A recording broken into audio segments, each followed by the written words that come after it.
We on, we on. Where we at? What's up? What's up? According to hip hop, Leroy Green, my man, Super's in the building. What's really We got good, the y'all? What's happening? yeah, yeah. We got the showdown today. No Limit versus Cash Money. That's an era, right? That's a whole hip hop era that y'all Hey, need to know about. I need, you know what I mean? for I know sure. you know about it, but that's a serious era. I'm Hey, first. I'm gonna talk about. Yeah, go ahead. now I was gonna say it's the proper time. Super Bowl in New Orleans. We might as well have a Super Bowl for New Orleans with the two biggest rap groups to Yep, come out of New Orleans. So let's get this Super of Bowl course, the Super Bowl pregame before the game. You know what I'm saying? We got the Jay-Z and Nas coming up on Saturday. So of course. we're trying to keep y'all Yeah, definitely in tune and inside this hip hop mind space yes, right now. yes.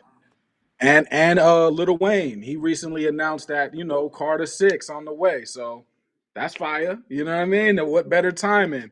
And I see T2 in the comments. Rest in peace, Irv Gotti. Of course, we gonna put some respect on the dead at all times. That's the ancestors right there. You know what I mean? Hey, So shout out to Mike yeah, too, man. Straight up and down. Shout out to Mike. That was a beautiful tribute that he gave to Irv Gotti earlier in the day. So if you ain't had a yeah, chance to check that out, definitely go check that yeah, out. And so shout out to Mike. He definitely put some respect on Irv's name, and for he sure. gave you some things to think about. A lot of that stuff I hadn't even thought about um That's within true. Irv's Yeah, death. But rest in peace to Irv, and definitely one of the big contributors to hip hop in the game, and especially as the game as we know it. So shout out to Murder Inc. sure. and Irv Gotti for sure. Yeah, no doubt. Yeah, like a lot of that stuff I didn't think about, but that's important. So, we gonna keep it alive. Irv Gotti was always enthusiastic about rap. Whenever you watch one of his interviews, I like them type of people. They super excited about hip hop. Like Khaled too, because I recently watched the Khaled trailer, but I'm just talking about people that's like over the top excited. I like them type of people about hip hop. They love hip hop, like love it. So before we get into that though, of course, I'm just gonna give y'all a brief Kendrick news. We gonna have to start tapping in like today in Kendrick news. You know what I mean? But that's really what's yeah, that's how it feels. Like Kendrick Lamar news. That's what's happening because he's keeping it lit. I gotta respect that. You know what I mean? So he did his halftime interview with Hey, Ebro and before everything. you get started, Yep. Leroy, let me just say Mhm. this real quick. Me watching Yeah. that interview, what I mean, like a lot of your talking points that you bring up on the show that a lot of people be trying to kill you on, man. Kendrick brought up a lot of those talking points in that interview. So if you want to No get into doubt. the mind of Leroy Green and some of these talking points that he bring up on the show, that we give him a hard time for. Listen to Kendrick talk about his artistic way of making his No tracks doubt. and the way that he decided to do things, and you will see a lot of the things that Leroy be actually speaking on the show. Within For that sure. interview. So what I'm saying, like that's what you came to my mind when I was watching that interview. So No, what I mean, I appreciate shout out that. to you, fam. You do think a little deeper sometimes than the surface Yeah. level of thinking, and you get into that artistic level of explaining that sometimes we just don't understand and get. But you be on to something sometimes. Yeah. When you wrong, but when you right, bro. Right. No, I appreciate that though, because now, like later on this year, hopefully, I got a lot going on right now, but I hope to bring a lot of artists on so we could talk back and forth with the artists about different stuff. Because I'm not coming up with this stuff on my own. Like, I don't want to think people think it's just all my knowledge. It's not. I'm talking about it with different artists, different MCs, different people working on projects. So I'm just saying, stuff that I've learned too, because I talk to a lot of people, artists included. So it's just an ongoing conversation. That's all it is. But no, I appreciate that. And Kendrick did touch on a lot of things. So before we get into the no limit cash money thing, which is an epic, you know what I mean? Like Battle of the Jedi's right there. Let's go into Kendrick. So he's doing the halftime. We all know he's doing the halftime. But so they give him an interview. Kendrick is not always giving interviews. So when he does, we tune in. You know what I mean? People tune in. One thing he talks about, of course, they're going to ask him about the music. That's what he does. So he talks about being present in the moment. That's a major key because yesterday we were talking about like where are the classics at. You know what I mean? So we got to get back to making those artists. You know what I mean? So he talks about being present in the moment. What he's talking about is while you're recording, edit. Like do your edits while you're recording. And I myself, I know a lot of artists that don't do that. They record the whole song through and they don't do the edits. When you record the verse, bridge, hook, or whatever, do the edit right or try to do the edit right there. You know what I mean? So self editing is super important. He talks about a grounded state of mind. You know that's self explanatory. You know, stick to your style or whatever. He talks about the story before the glory. That's a major key. Like a lot of people, they wait for somebody to get big and famous. That's the end goal. The fun part is the working up to that, like the grind. That's the fun part. That's why like I don't mind this stage where I'm at, you know what I mean, in the pod space or where, because I love the grind, you know, like that's the story before the glory. That's what I like, you know what I mean? So that's important. Grit your teeth rap, battle rap. My favorite battle rapper is Chilla Jones. That's me. But he talks about a competitive nature in battle rap. So I appreciate that. He said that's always been there. Like that's always been a part of my who I am. You know what I mean? That was one of the major things that I took away from this interview when he was talking about like the competitive spirit that he Yeah. loves about the whole rap culture. You know what I mean? And like one of the things that I got from this interview for sure from Kendrick was that he really loved hip hop in like the righteous real way. You know what I mean? Like I said, the way he spoke of the spirit of battle rap and just wanting to battle just for the competitive spirit of battle. And that was one of those points, like I said, where I thought about you and some of the things that you say sometimes on the show. Right. You know what I mean? Like just Right. battling for the sake of battling and saying that I'm the best. It's not Mm-hmm. always about personal attacks or saying this or that or Right. trying to like degrade the next man, but it's about just wanting to be the best. You know what I'm saying? And like Oh, it came across very good in this interview, and Kendrick, explains like the things that inspired him to be the artist that he is. You know what I'm saying? But go ahead, continue on, fam. no, no, but that's a very important point because a lot of these artists actually know each other behind the scenes and they have each other's phone numbers. So while we're thinking that the battle is something serious, they be behind the scenes just laughing about it. Like they know each other. Like it's not a big stretch to think that Joey Badass and Kendrick Lamar know each other, and Joey's like, "Hey, Kendrick, I got Yeah, you." You know what I'm saying? yeah. And Kendrick's like, "Oh, okay, okay, I see you, And that, I and see that's you." and, that definitely seemed like it came across in this interview. He didn't really mention Joey Badass name, but just the Hmm. thought of Joey trying to come at him, he like, yeah, I love that shit. You know what I mean? Like I like it. Like Yeah, you know what I mean? Like that's what you're supposed to do. That's why I want that spirit back in hip hop. So you know what I mean? yeah, Like he definitely seemed like he welcomed in that Joey Badass challenge or yep, anybody that really want to spar just artistically and lyrically and just for the spirit of battling. And he of also spoke course. on being a fan of URL and Smack and that real true battle rap culture. You Yeah, know what I mean? He spoke on being a fan of that. You know what I mean? And like wow. how it inspires him too. So it's like Kendrick Hmm. definitely is using all parts of the culture to motivate him. And For and sure. it came across in the interview really good. No, for sure. I think we need to hold on to that because we had like the verses. Remember, we had the verses for a few months during the whole pandemic thing. That was Yeah, fire.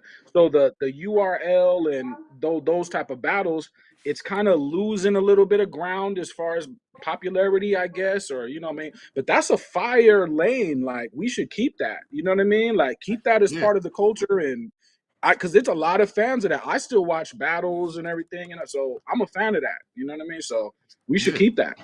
But I just yeah, want to make the point that a lot of these guys can battles and they don't even take it personal. Like they think it's funny. So we should get back to that. Like it don't have to be like a real problem. We just battling for skill's sake. You know what I mean? But okay, he talks about conceptual records, of course. But I like what he said because he's like he was talking about reincarnated, but like his writing and sequencing the song and all that. He's talking about the what ifs. Like I like to think about what if this that.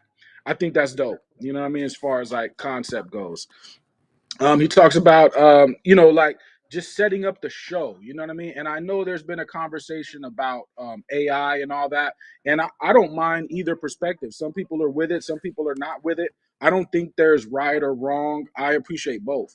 But just as far as like doing shows, he talks about the production, the stage design, and using technology with these things, because that is a thing. Like when you start doing shows, you'll see like artists when you go out there, you're gonna have to meet with the sound guy. You're gonna have to walk around the room, look at the aesthetics, look at the sound system. You know, you'll get to understand what Kendrick is saying when you're really out there doing it. You know what I mean? I used Yeah, to do shows yeah, back in the day. I had my computer and my remote control. I point my remote at the computer. I didn't trust the DJ, but there's all different type of stuff you could do. You know what I mean? So yeah. that's important. Yeah, he talks about 13 minutes. Like he on his tour, it's like 100. I mean, it's an hour and 30 minutes on his tour, but on the Super Bowl, he's gonna have 13 minutes.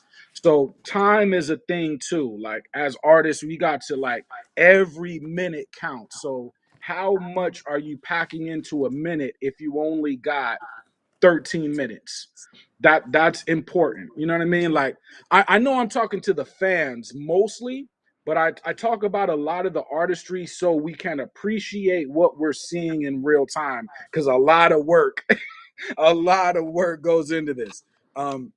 He talks about like the culture of the South, and we're going to talk about the South today too. But one major point I want to make is a lot of times we say, okay, I'm West Coast, this person is East Coast, right? This person is Midwest, and all that is valid.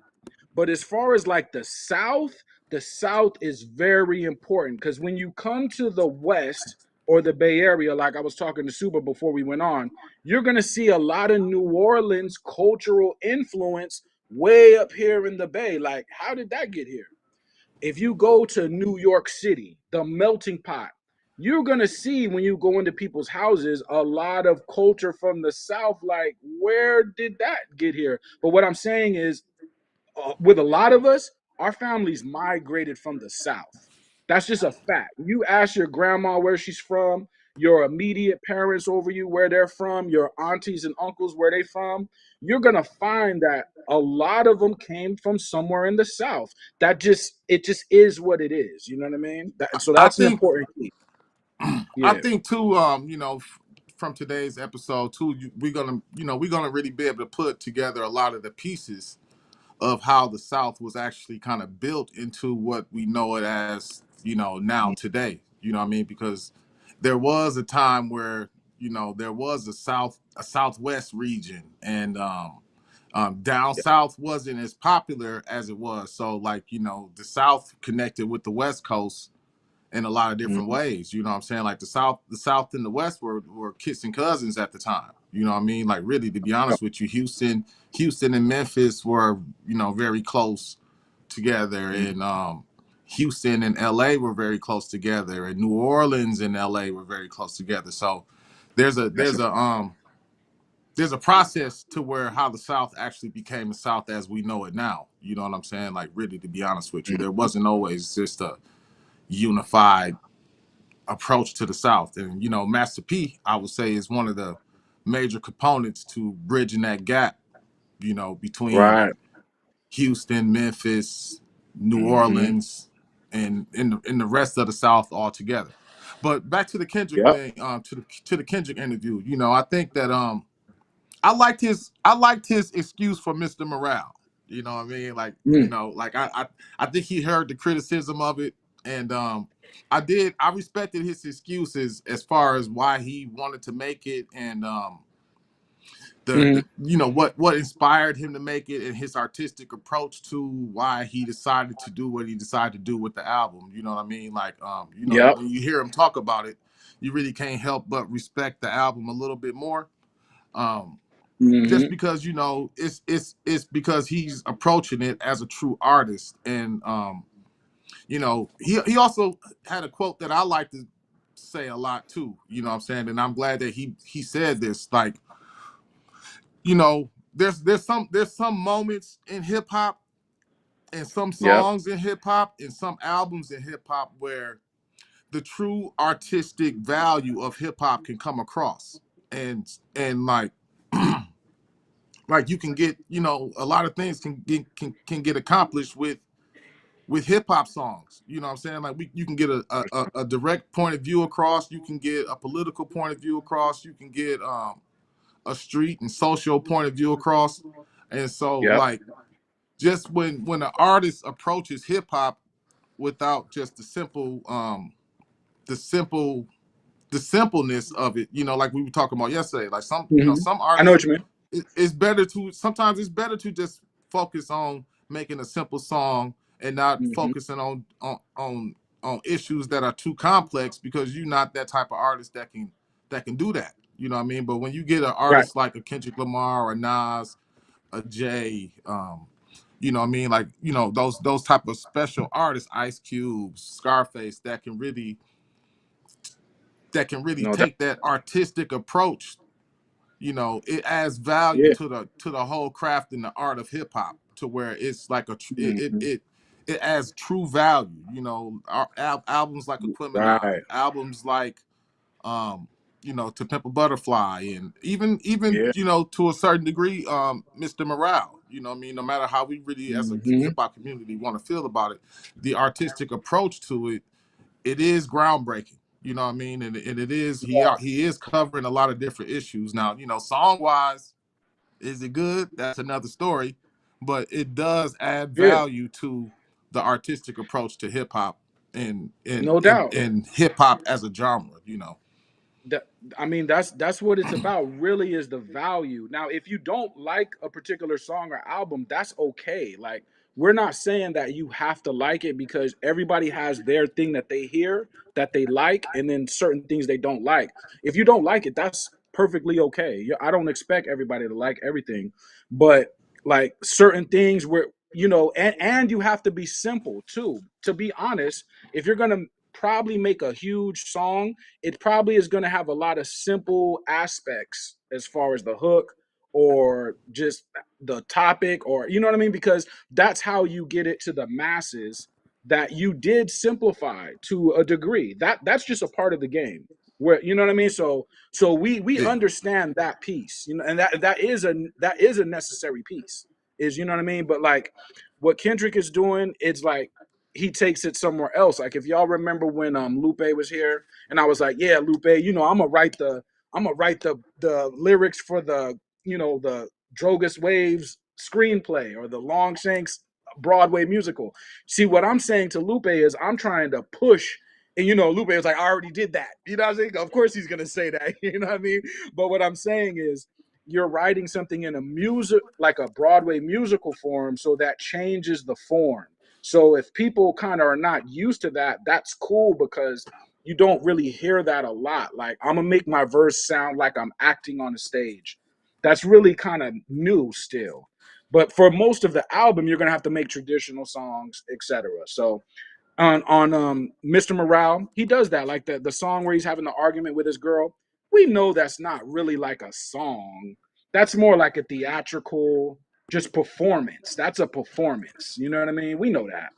So that was a good point. I'm almost done here. Just he talks about just like the storytelling. So we kind of covered that. So there's a narrative based storytelling. Then there's like conceptual basis. So if you're not good at storytelling, that's fine. I mean, you don't really need that key, but like if you add a conceptual basis to your verses, it kind of creates a story in a sense. It's not really a story, but it'll come across like it has a beginning, middle, and end. So that yeah, that was an important piece. And like there was something that Super just said, just trying to get across your like expressing the thing that I caught most about what Kendrick was trying to say is like, he grew up around, the homies. Like he grew up around people that are not artists. These are street guys. And you want to tell their story if you are an artist, right? Because these guys don't really get to tell their story because they're not artists. Do you know what I'm saying? Yeah. Like I got friends that's like truck drivers and stuff like that. Like if I try to tell their story, because they don't rap, so it's my job to try to tell their story. So that's an important piece. And a lot of times, like when we deal with we deal with street culture. Of course, he's from LA and stuff like that. So these guys can't really express the why they're doing the things that are, or the lifestyle that they grew up in, because it's so complex. It's kind of hard to kind of put it in a All right, song. let's You get know what ready I to go to mean? bed, boys. Come on. So Kendrick, he Uh, recognizes that, so that let's go goes into upstairs. his Come song. on. I'm gonna take you upstairs. So Ron, you got to mute yourself, my guy. So, but I know I appreciate that from Hey, Kendrick but Lamar. like I said, Yeah, regardless of his excuse for making Mr. Morale, what I mean, like, Say and it. I'm gonna say it's an excuse, you know what I mean, and like Okay, I I get it from his artistic point of view, and I mean, like right. I get it, Kendrick, but next time just make it a little bit more palatable and make it more better. And I what I mean, mean, like you yeah, won't you won't get the you won't get the backlash that you got from it. But I think he heard the criticism, and he kind of addressed it in the interview, and he said that after he felt like his excuse is that he was taking an artistic leap into I talking about believe that. issues.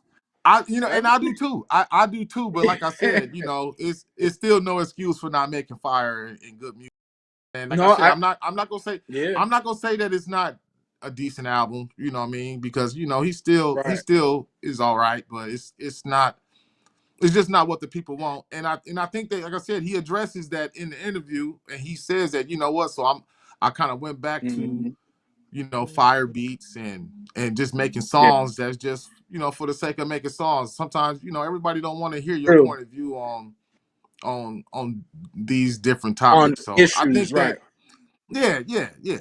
So I got to give you a little bit of pushback though. Oh, what up, Ron? But a little bit of pushback. Like, let's say I'm an artist and I'm trying to push the boundaries. Because the other day I said, like, some people's job is not to make what you like, their job is to kind of push culture. So let's say I'm trying to push culture, right? I'm expecting backlash because the music I'm going to create is not really made for you to ride to or vibe to. It's more me experimenting. You know what I'm saying? So when you give me the backlash, I'm like, okay, cool. Like I'm expecting that because I didn't make it something you could kind of ride to. I made it to be experimental or new, pushing a bound. You know what I'm saying? Like, yeah, and I think yeah. that's a major part. I think we got to do both. So And if like I somebody said, says, "Oh, I yeah, get it. I get it. You know what I mean? I get what he's yeah, trying to say, and that's why I say I get the excuse, bro. But it's still you got to be executed better. You know what I mean? So I hear that. I hear that, but and I think and I think that's that some people's job. he understood that while he was making it too. You know what I'm saying? That's why I'm Yeah, saying I accept his excuse for Mr. Morale. I accept that's it because you know what I mean. Like he is an artist on another level of art. Of being an artist and being a song hmm maker and taking those type of chances. So at the same yeah. time you got to give him his props for the attempt, We but you don't gotta we like need the those music. people. You know what I'm saying? Like we We don't we need don't those gotta we don't people. gotta make excuses for why Mr. Morale is good. If people want to say it's bad, it's fine. It's the same thing that I would say about 444. The reasons behind why it was made is not that's not that important. It's about if it was executed No, properly. it's You know what I'm saying? important though, bro. In my view, it's Nah, important it's because not. It's what not he that would say important. is, bro, what he would say is, I'm not making this for you to hella ride around and like and party to. I made this to express something that I don't think gets expressed. Like when I listen to music, I don't hear like certain emotions get expressed. So then I expressed it. So that's weird. Like they're gonna know it's weird. Like these guys ain't slow. You know what I mean? So they're like, if you don't like it, I'm cool with that because I myself when I made it, I knew it was left. Do you know what I'm I saying? don't Like, think I don't think we ever touched on it the last show, but what's your expectations for the Super Bowl? I mean, I'm just gonna have a good time with it. As far as Kendrick goes, you know what I mean. You know, Eagles. We're gonna see if they do their thing. I don't got no dog in this fight. But as far as Kendrick goes, I'm thinking he's gonna kill it, man. Because when you're hearing the music is one thing, but you're seeing the visual too.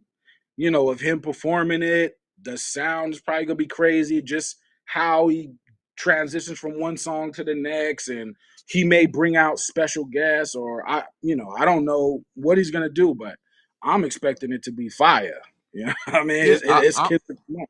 I'm Yeah, definitely expecting him to capitalize on the moment. I mean, I don't think that I mm, don't think he's let us down so far throughout this whole process of from the build right. up of the diss records to not Mm, like us finally coming out to the pop up to the Super Bowl announcement.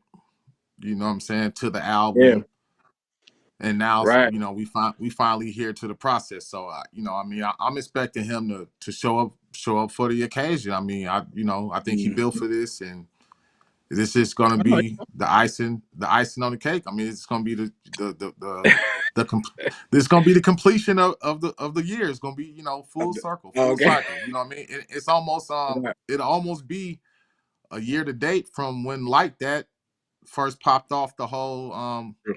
the whole That's beef in true. the Yeah, first place. It's almost a full complete 365. You know what I'm saying? So, or no you know doubt. what I mean. So Yeah. this will be the completion of a full year, and the end results Hmm. is the Super Bowl. So what I mean. I don't think He's gonna Kendrick is cook. coming to play. I think he coming to really make a statement and show that Hmm. he deserve it all. You know what I'm saying? So He's gonna shout out to cook. Kendrick, He's man. Yeah. Yeah, in my view, he's gonna cook. If you're online, don't look at the leaked set list. Just be surprised. You know what I mean? Sometimes it's better to be surprised. And that's one aspect I was talking about too, like with the music, but I'm gonna bring up a bunch of stuff, but just be surprised. Cause it's like we gotta put like some value on the music again. And before you go into the No Limit and Cash Money thing, just real briefly, I want to get into the DJ Khaled trailer thing because you know DJ Khaled, he's extra over the top, like super over the top with his music promotion, right? But when he's running with the briefcase or bag or whatever with the Drake records, what he's saying is these records are so valuable that Mark Wahlberg is chasing me down trying to get the. I don't know if you saw the trailer, Super. I Yeah. mean, but Hey, but yeah, but these did you see records are Drake's reply valuable. to that though? Do you see how I Drake? did. I mean, Drake acted like he gonna pull the songs from the album or something like that. You know what I mean? Like I don't know Crazy. how to read into that, but it seemed like Drake is Yeah, on his still on his I feel sorry for myself and I have no friends in the industry tour. right, right, And like right. I mean, is he reneging and is he gonna take the songs away from Drake? I mean, is Drake gonna take the songs away from DJ Khaled now? After I mean, I think That DJ Khaled proved that he's been Drake number one fan besides academics out here. You know what I mean? Like right, yeah. I mean Like when DJ Khaled wants you on a record, it get on the record. It's in your better interest to be on a Khaled record. Just as if we're gonna talk about just being popping, get on that Khaled record. Why would you pull the record? If that's what you man, want to if do, I'm DJ Khaled just because he acting like this, I'm pulling the records any goddamn way. I'm like, you know what? I'm through with you. You wanna act like this? Shit, we'll right? just play. Go get a Kendrick feature, man. If you throw away them two songs, them two Right. Drake songs is not worth one Kendrick feature. So Kendrick can spit for 30 minutes on the 30 seconds on the track, and it'll be worth more than those two Drake songs. So what I mean? Drake, If Drake want to act yeah, like this and he wanna still be throwing a tantrum, he wanna pout, he wanna play right. that choose side shit or whatever he got going on with Khaled. Because I don't know what Khaled got to do with this, but you know, Nothing. Drake is just Drake is just burning all the bridges that he got left. He don't. I guess he don't need no friends. I guess this is the next. Okay. I guess when Drake come back, we getting victim Drake, and Yeah. Well, he did say he I don't coming know, bro. back. You know what I mean? I But don't I know, mean, it's but DJ Khaled. Like I said, Drake doesn't need a DJ Khaled record. But right now, do you need a DJ Khaled? I would say right now, yes. Yes, Drake. I don't mean to stomp on your ego. Sorry. But right now, you might need DJ Khaled because he's going to take those two records and climb over a mountain promoting it. So it's up to you. I know you don't I need mean, it, but I gotta be yeah. honest, bro. I never liked the DJ Khaled song ever. I don't like none of that shit. So Okay. whatever whatever Drake got going on with DJ Khaled, cool. But I can't say that I ever been a fan of one DJ Right. Khaled album or song. I mean, I can't really. They all been annoying or like just kind of He got some corny, jams, over the you top for know. me. So It's I like can't. anthem stuff, but he's over the top. I just like Khaled because he's over the top. Like I know it could be annoying to people. I'm sorry, but he's over the top animated, Yeah. and I rock with that. I'm sorry, I like never got the DJ Khaled man. shit. I never did. I Yeah, mean, I'm gonna be totally honest with you, man. I never got the DJ Khaled. right. I never Full got the respect. DJ Khaled shit. I can't even front and lie or pretend. You know what I mean? I'm forced to He keep it jumped real off the on this. building. He was Yeah, running, jumped off the building, did I some just always rolls. thought You know what I'm I thought that shit was always corny as hell, or like you said, annoying, or you know what I mean, saying? like just like I don't know, man. Like DJ Khaled, he for all the clout that he get, and I just find him useless and like overall. Like I just like I honestly do. I do. Nah, no So doubt, no doubt. But you know, Drake, he may need him right now. That's all I'm saying. You may need this man, Drake. That's hey, all I'm saying. You know, I you're don't right know. about that. Yeah, you in trouble, Drake. You know what I mean? But Ron, what's up though, my guy? You know what I mean? Dad man. Yo, You know yo, what I yo, yo, mean? yo, what's good? What's good? Sorry I'm a little late, gentlemen. I've been loading Goody, what's goody? these graphics up for this conversation tonight. No Limit versus Cash Money. You know, Super Bowl's in New Orleans this week, as you all know. So we figured we would just show New Orleans love. What I miss? I know, I we mean, we talking pretty about much that. just covered the Drake. Mm-hmm. What You was know, what you Yeah. thought about y'all that? talked about the Kendrick interview. Y'all talk about Yeah, that? that's what I Yup. meant. I meant to say the Kendrick. Yeah. Oh, Yeah. okay, We okay, talked about okay. the Kendrick interview. This is in New Orleans. It all makes sense. It all lines up. We talked about Little Wayne. He about to come back outside with his next album. Well, not about to, but he announced that he has a new album on the way. We talked about Hey, you know DJ what? Khaled a little. Hmm? Let me speak on that too real quick. I think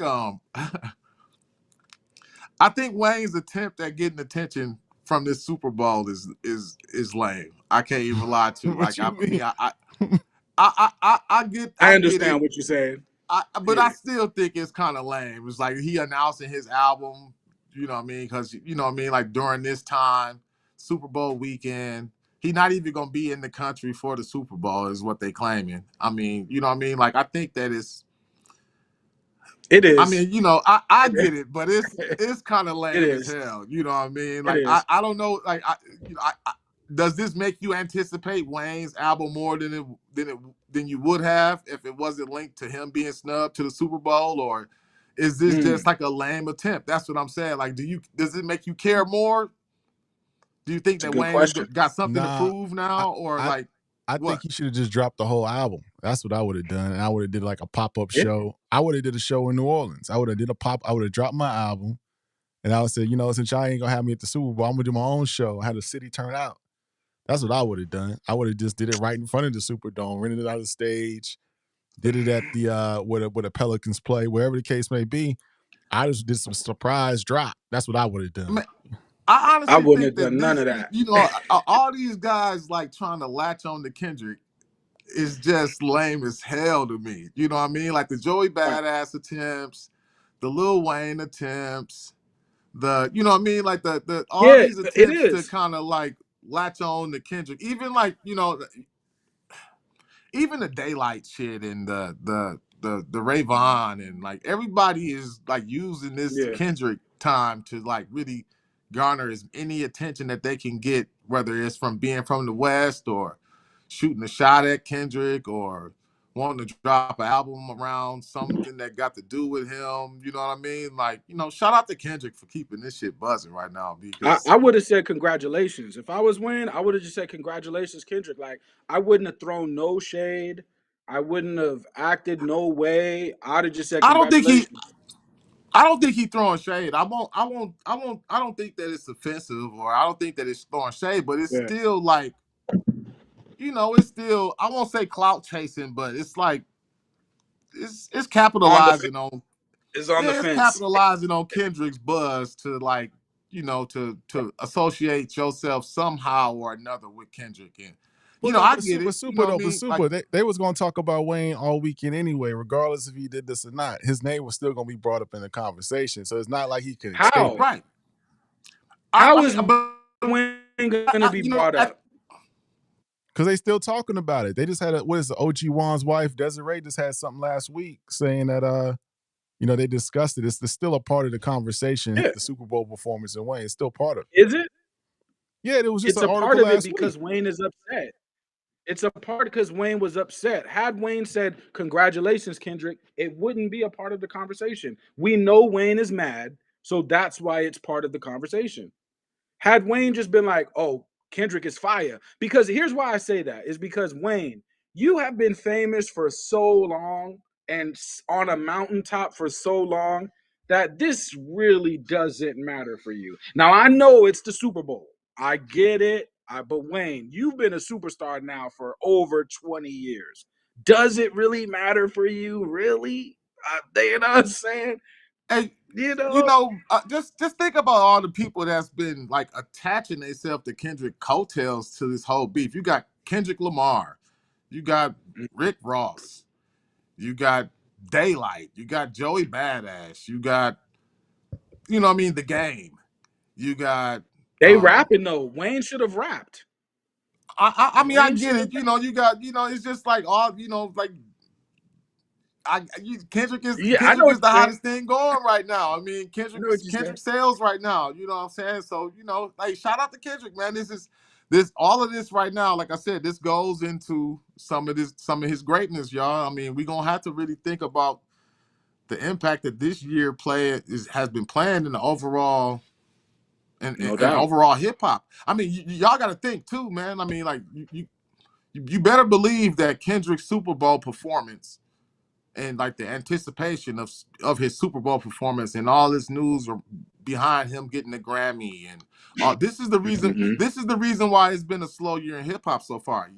Y'all better believe that it's a lot of these artists ducking this Kendrick smoke and waiting to a lot of Kendrick this Kendrick hype die down before they want to drop anything. So I'm sure that you can expect a lot of albums to be dropped directly after this Super Bowl. I mean, I almost say that Oh we yeah. probably gonna get it like the streets, the hip hop streets probably will be flooded for the rest of February, March, April. You know what I mean? Hmm. Up until Kendrick decides to Man, drop again, and I'm sure it'll probably go quiet again after that. But yeah. yeah, I mean, I you can mean, guarantee people that talk about it's yeah, people talk about wave riding or riding waves, but that's kind of what you want to do.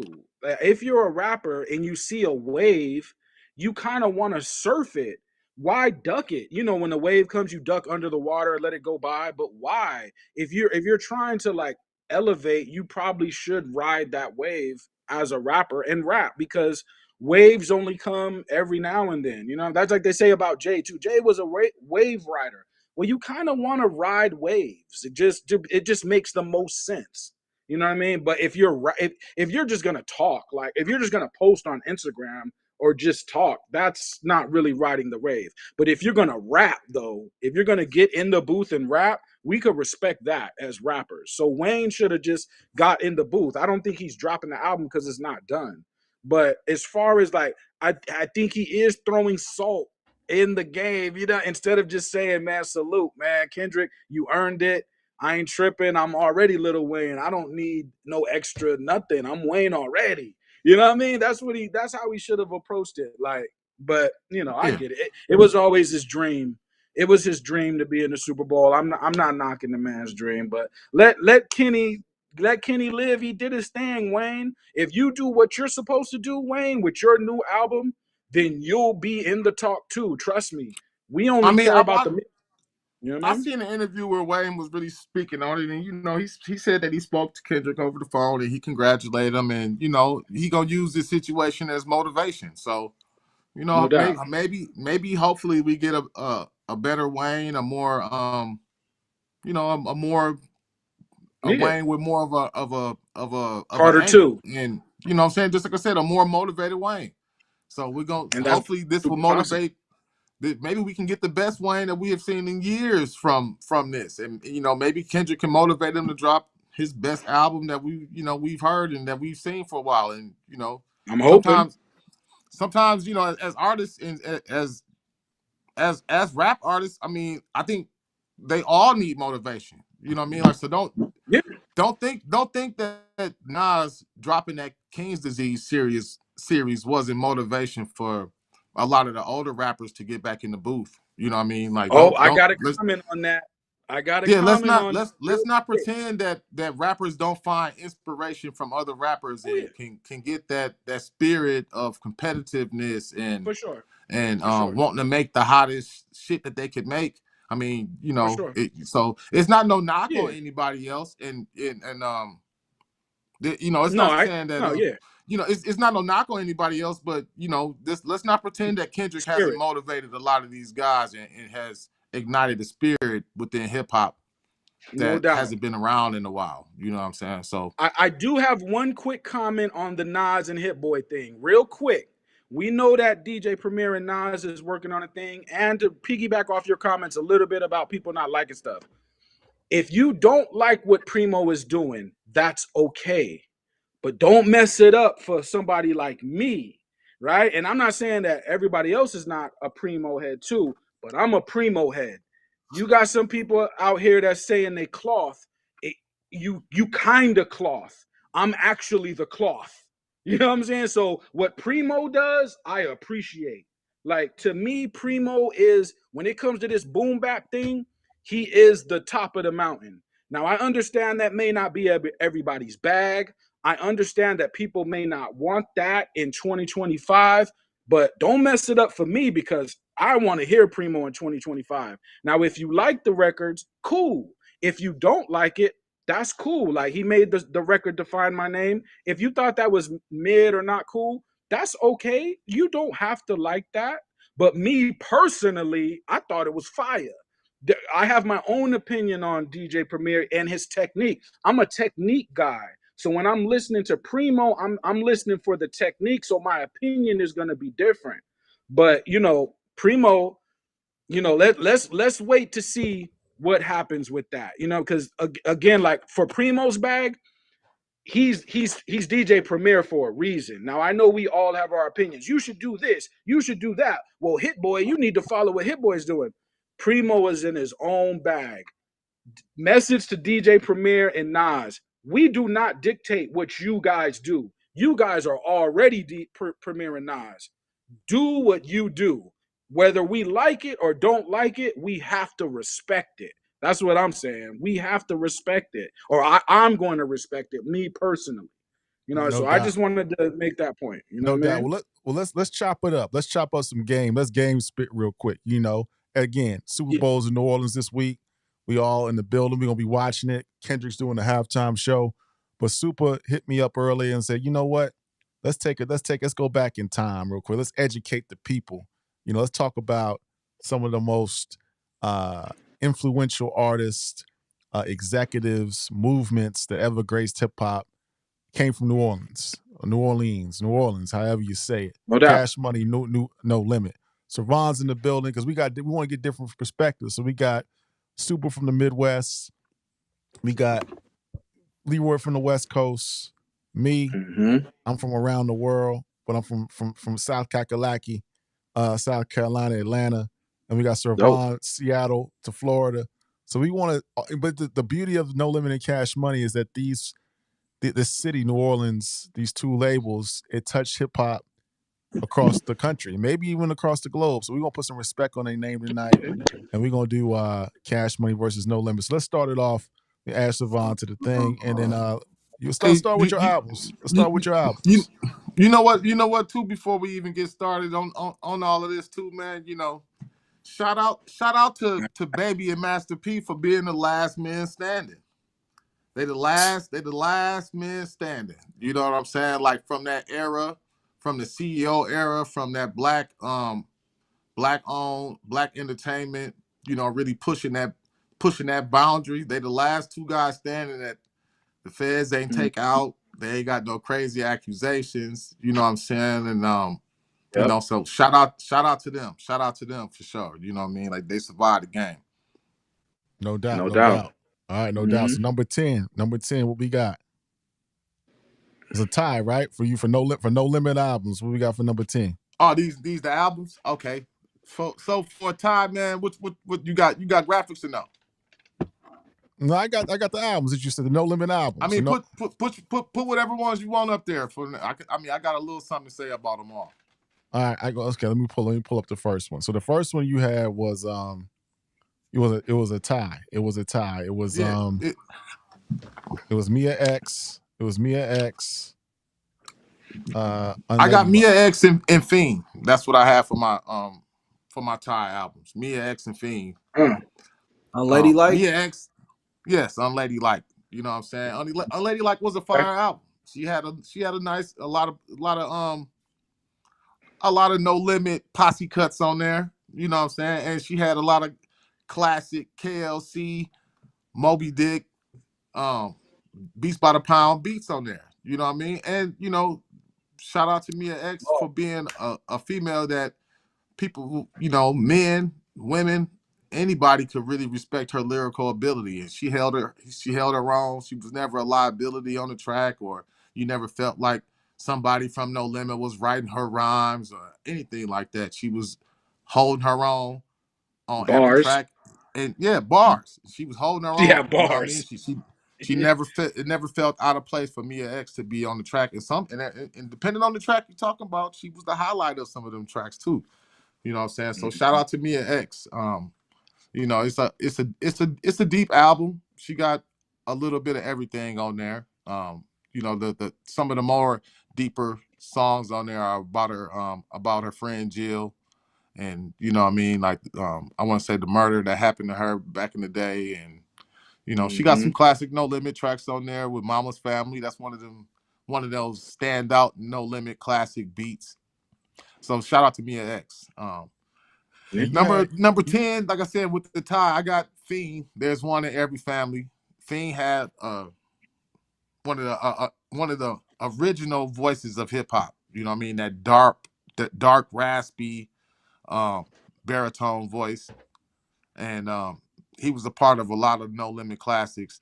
His album was it was a dark album, but it fit into the No Limit scheme of letting a artists come out and showcase who they are. You know what I'm saying? So shout out Yep. to them. Master P too, as a CEO and as the star of No Limit. One thing that I could say, he always did a great job of backing up his artists and providing features and always being there to support and like making sure that everybody that was down on the label got down on tracks, and everybody did their part and made sure that their name got out there. You know what I'm saying? So For shout out sure. to Mia X and Fiend. Those are my number 10. I had to share it. You know what I'm saying? And my list, I've tried to make sure that I show love to the whole No Limit clique. So number um, 9. I think you got it mixed up, but it's all good. I Oh no got no no no! Young Bleak. I got you mixed up. I got you mixed up. Let's Yeah, put some respect on. Let's put some respect. So number 9 was Young Young Bleed. Bleed. Yes. Let me Young find this. Bleed might be responsible for really popping off that No Limit mainstream um appeal. How you do that there was like, I want to say that was like the first No Limit song that really went like almost global. You know what I mean? Like where you was really hearing that everywhere across the globe. I don't like I said, I mean I can't really speak for everywhere, but I can only speak for where I was and where I've been around that time. And how you do that there was like one of those songs. One of the best Master P verses, definitely on How You Do That there. And My Balls, My Word was a great album. I mean, it's a classic No Limit album. It's got a it's out of all the No Limit albums, I would say it's the album that embraced the South the most. It's got like a country twang to it and a lot of soul production. and a lot of soul samples and references to a lot of like blues tracks and things like that. So shout out to Young Bleed, man. He might have been the guy that really jumped No Limit off with how you do that there. That was one of the first No Limit tracks that I could remember really being a global or nationwide hit. Number what's that? 8. 8. Shell Shock Number Mac. 8 is Shell Shocked. Mac had one of the best CDs to come out of No Limit. If you know, I mean, before he went to jail, this is his first mainstream CD or his real No Limit debut. And I want to say he went to jail right after this, so we never really got to see the best of Mac. But at one time or another, I would say that Mac could possibly be one of the most lyrical guys on No Limit and content heavy. You know what I'm saying? He had a military background. He had a lot of tracks on his debut CD. I mean, he had songs for the ladies on there with Boss Chick, and he had Calling Me. You know what I mean? Like I said, if you know, I want to sing some of the verse, but I Go don't ahead and want to sing some get of the us verse. They ain't gonna Hey, give us no get us copyright strike. he got demonetized. bars. You know what I'm saying? He Y'all got y'all know the bars too. song. You know what I'm saying? The P just be calling me. You know what I'm saying? That's a Mm-hmm. slick ass song, man. So straight up shout out to Mac. I got Can I Ball on there featuring Soulja Slim and Paranoid featuring Silk the Shocker. And like I said, this CD, it covers his background. That's why it's called Shell Shocked. He goes into a lot of his military background and you know it's the album the album name of the album pretty much explains it all. Like when you listen to the album, you'll hear the military army references throughout the Mm-hmm. tracks and throughout it. So shout out to Mac, man. Shout out to Mac. He definitely could have been a lot bigger than he ended He up had being if he bars. didn't. Mac had Yeah, bars go to too. jail. Yeah, for sure. He was one of those ones that you wish he didn't go to jail when he did, because he had a chance to really be more special than he was. Yeah. What Number we got 7, here? Snoop. Snoop, man, Last Meal. You Fire. got classic Snoop, man. This is Snoop. People was getting on Snoop throughout his No Limit time for the Where's No the Limit cover? sound, and what I mean, like not going away from his West Coast sound. So this Last Meal album was Snoop on No Limit going back towards his West Coast roots and that West Coast sound. He got a lot of tracks by Cocaine on there. um you know what I'm saying, like we talked about this album in a couple episodes earlier, when we went Mm-hmm. through I want to say the year 2000. I mean, it was one of the best albums of the year 2000. And like I said, this is Snoop going back.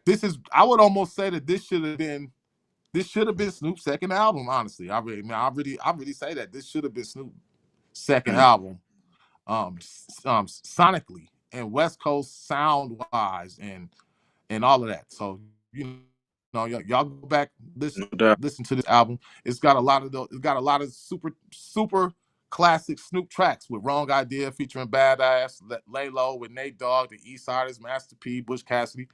Um, Plenty He tracks, man. stay on So point like Stacey Adams. Stacey Adams. Hey, even Yeah. I got this hen in my cup, and Oh, this yeah. Buddha got me stuck. Yeah, that like the whole thing, man. Like this is one of the CDs that make me smile when I talk about it, bro. Because I really Yeah. love this CD. I really did. I really Hell did. yeah. Silk What the about Shocker. Top Dog? I mean, I like it, but it's not. It's just not the Last Meal, man. It ain't the Last Meal. Yeah. Here's what I say about Top Dog, right? Or those two albums. Like he went back to the essence in terms of like back then freestyling was a big thing. And Snoop's second album, it sounds like a lot of freestyles. I don't know if he's freestyling, but it sounded like it. Freestyling was a big thing back then. So just a small point, you know what I mean? So Hey, Shaka. charge it to the That was game, man. hard. That one was Shout hard. out to Silk too, Yeah. man, because I want to say Silk might have been one of the other first No Limit guys I ever seen. Remember his first CD, Silk the Shocker, the Shocker. And y'all remember that Yep. movie? Y'all remember the movie The Shocker? it was like a horror film Yep, yep. Yeah, the guy where the goes guy through the jumped out the TV. TV, and like that's how Yep. his video was like that horror film. You know what I'm saying? But this, I like that. That is one of the first No Limit videos that I can really remember back in the day seeing was Silk the Shocker video. And Silk always had one of the most originals flows in the game. I mean, it's an Mhm. acquired taste. Sometimes Silk can be the worst rapper you ever heard, but sometimes he could be great. And for this CD, and all around together as a package, they did a great job of putting together nice songs for Silk the Shocker on here. And he held his own. He wasn't a liability on here. They definitely depended on a lot of the No Limit soldiers to help out with a lot of tracks, but the CD on the overall, I mean, it was one of the best CDs to come out of No Limit. It was nice. It had some bops on there, and like I said, Silk was unique in his own way. You know what I mean? It's got So one of the longest running. I hate to say, it sounds so ignorant, y'all, but had my favorite song I sang for like years. Let Me Hit It. Let Me Hit It is like my favorite song, one of my yeah. favorite songs from the joint. Mystical went off on that. Let Me Hit It. And then Hey, from a and two. No, go ahead, Ron. last point. They made all the Soulja songs, right? This is my favorite Soulja song on here. Yeah, Yep, remember that. That was to yeah, me, that was like P got off on this one. P got off on yeah. all of them, but this is my favorite. I like the beat. Mia X Mhm. got off on this Soulja song. C Murder got off. Yeah, this is one of my favorite Soulja songs out of the whole series. Hey, and two. This album. To be honest with you, got one of the first Destiny Child features on here Just with get that. straight Just with be me. Just be That's straight Yep, with Destiny's yep. me. Child. That's Beyonce. That's Destiny's Child. Yeah. Yeah, with the SOS band sample. You know what I'm saying? So yeah, you know what I mean? Shout out to Silk the Shocker, man. That, if you don't know, go check it out, Mhm. man. I mean, it's a nice, very good, complete, No Limit piece of work. You know what I'm saying? All right, my number 5 is one of my favorite albums. Let me get to number 5. Let me get to number 5 real quick. I gotta do it. I gotta cue it up right. Number 5, one of my favorite, one Where of the we most going with slept it? on, um, No Limit albums of all time. And Yes. he was on Cash Money too at one point. Well, he was. I want to say he was with a group. When he with UNLV, or when he with something. I Soulja can't remember exactly. So don't give me the line right now. But Soulja Slim, boy. Soulja I Slim, want to say Soulja Slim one was of the best No with a Limit group. albums of all time. Go ahead, Sue. Yeah, yeah. I want to say he was a member of UNLV, if I'm not mistaken.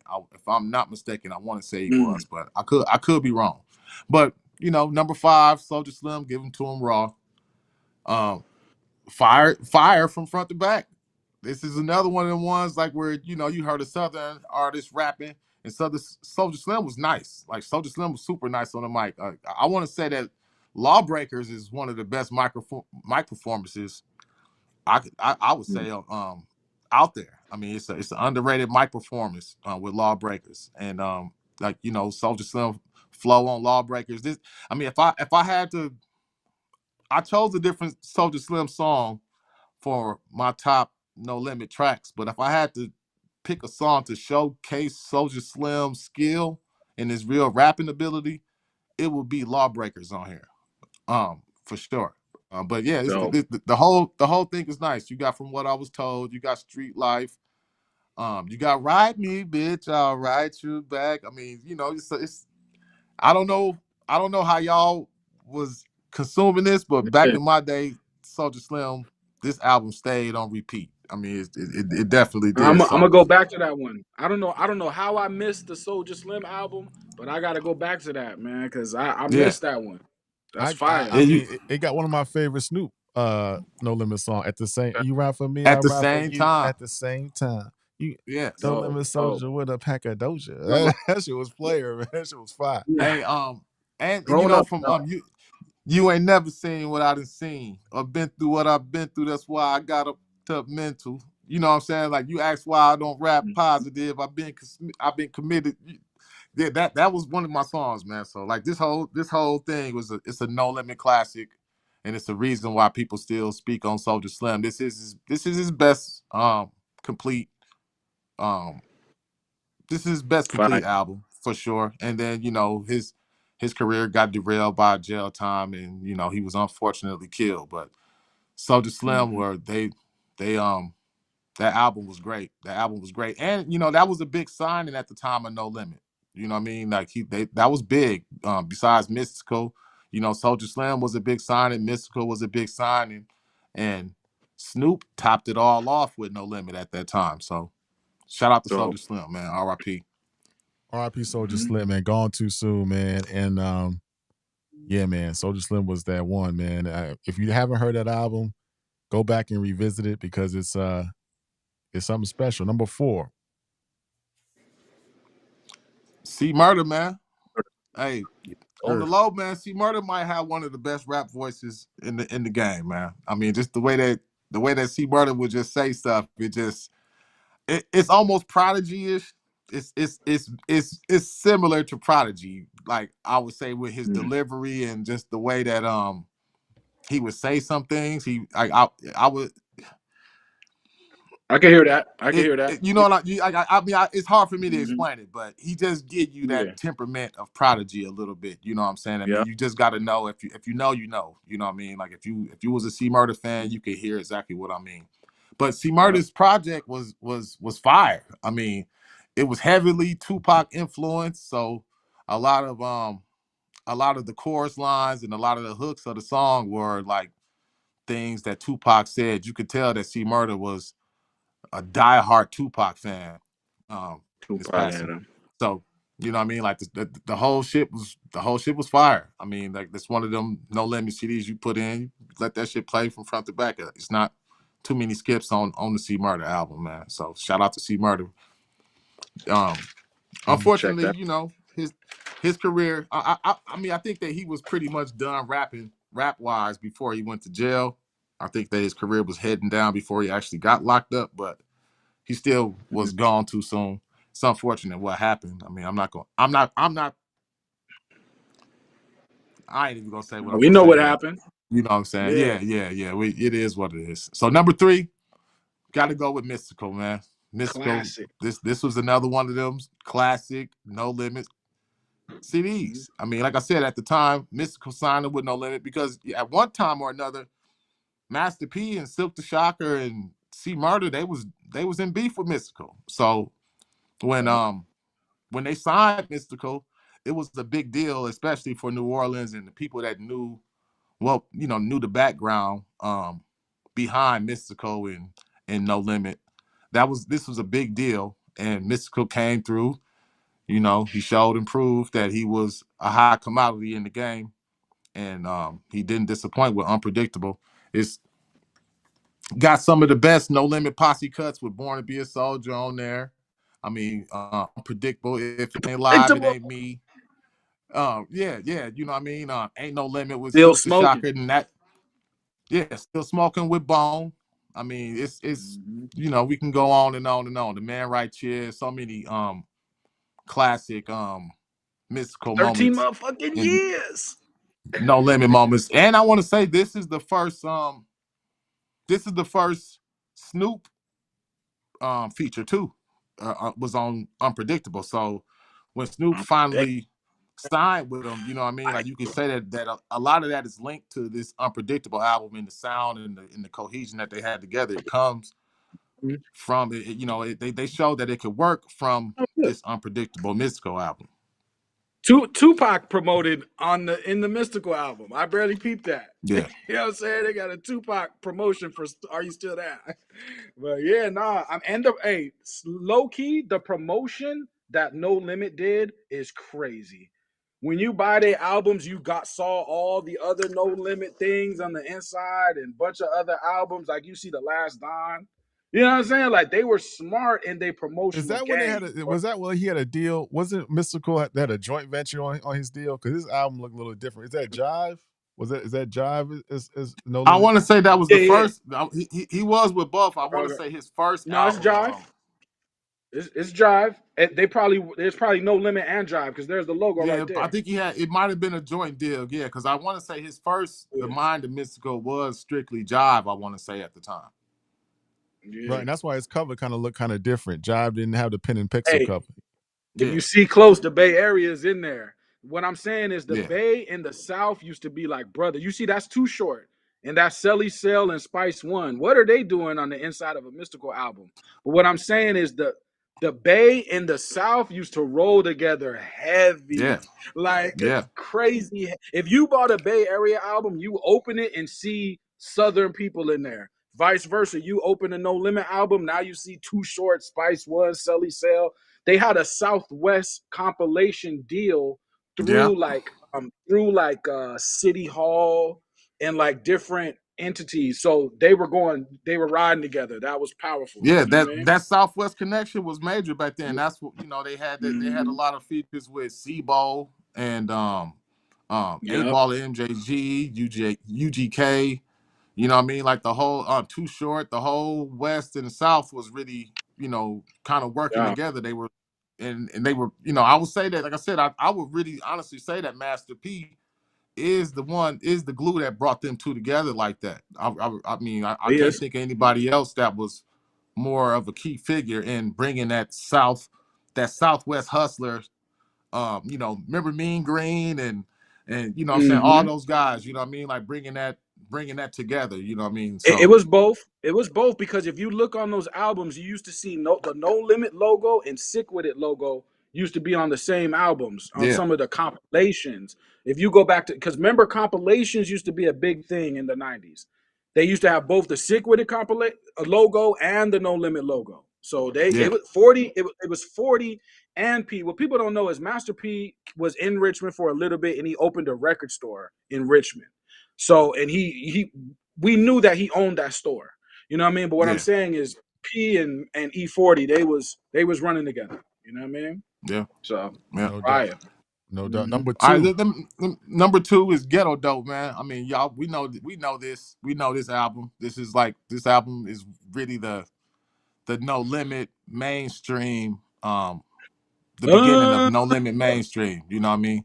It Hey, you know what? I mean, I was listening to it today, and I've been saying this for a while, but I would argue to say that Ghetto Dope, the intro, and yeah. I would say that it's a better 10 Crack Commandments than Biggie's 10 Crack Commandments. I think I like Ghetto Dope and Mm. C Murder's version of the 10 Crack Commandments and Master P's Man, you took me back. You took me more back than I with like that it. one. More, like I said, if y'all think I'm lying, go listen to the Ghetto Dope Damn. intro, and you tell How would I me forget that? if So they 10 Crack Commandments is better than Biggie's 10 Crack Commandments. For me, I think it's better. Like I'm not gonna lie, I think you theirs took is a me little back. bit better. I I remember think But that. I I think I know remember what that. your number one is, but I don't want to get it Make wrong. a guess. Make a guess before Super reveals his number one. I know the number one because he sent me the list. What you think the number one is, Servon? And then Leroy, what you think the number one Oh, is? I know I, what it is. I thought Ghetto D was gonna be his first one, but I it's know. I I think would I say know. it got to be true. True to the game. Bought it. It got When I first heard bought it, boy. Fire.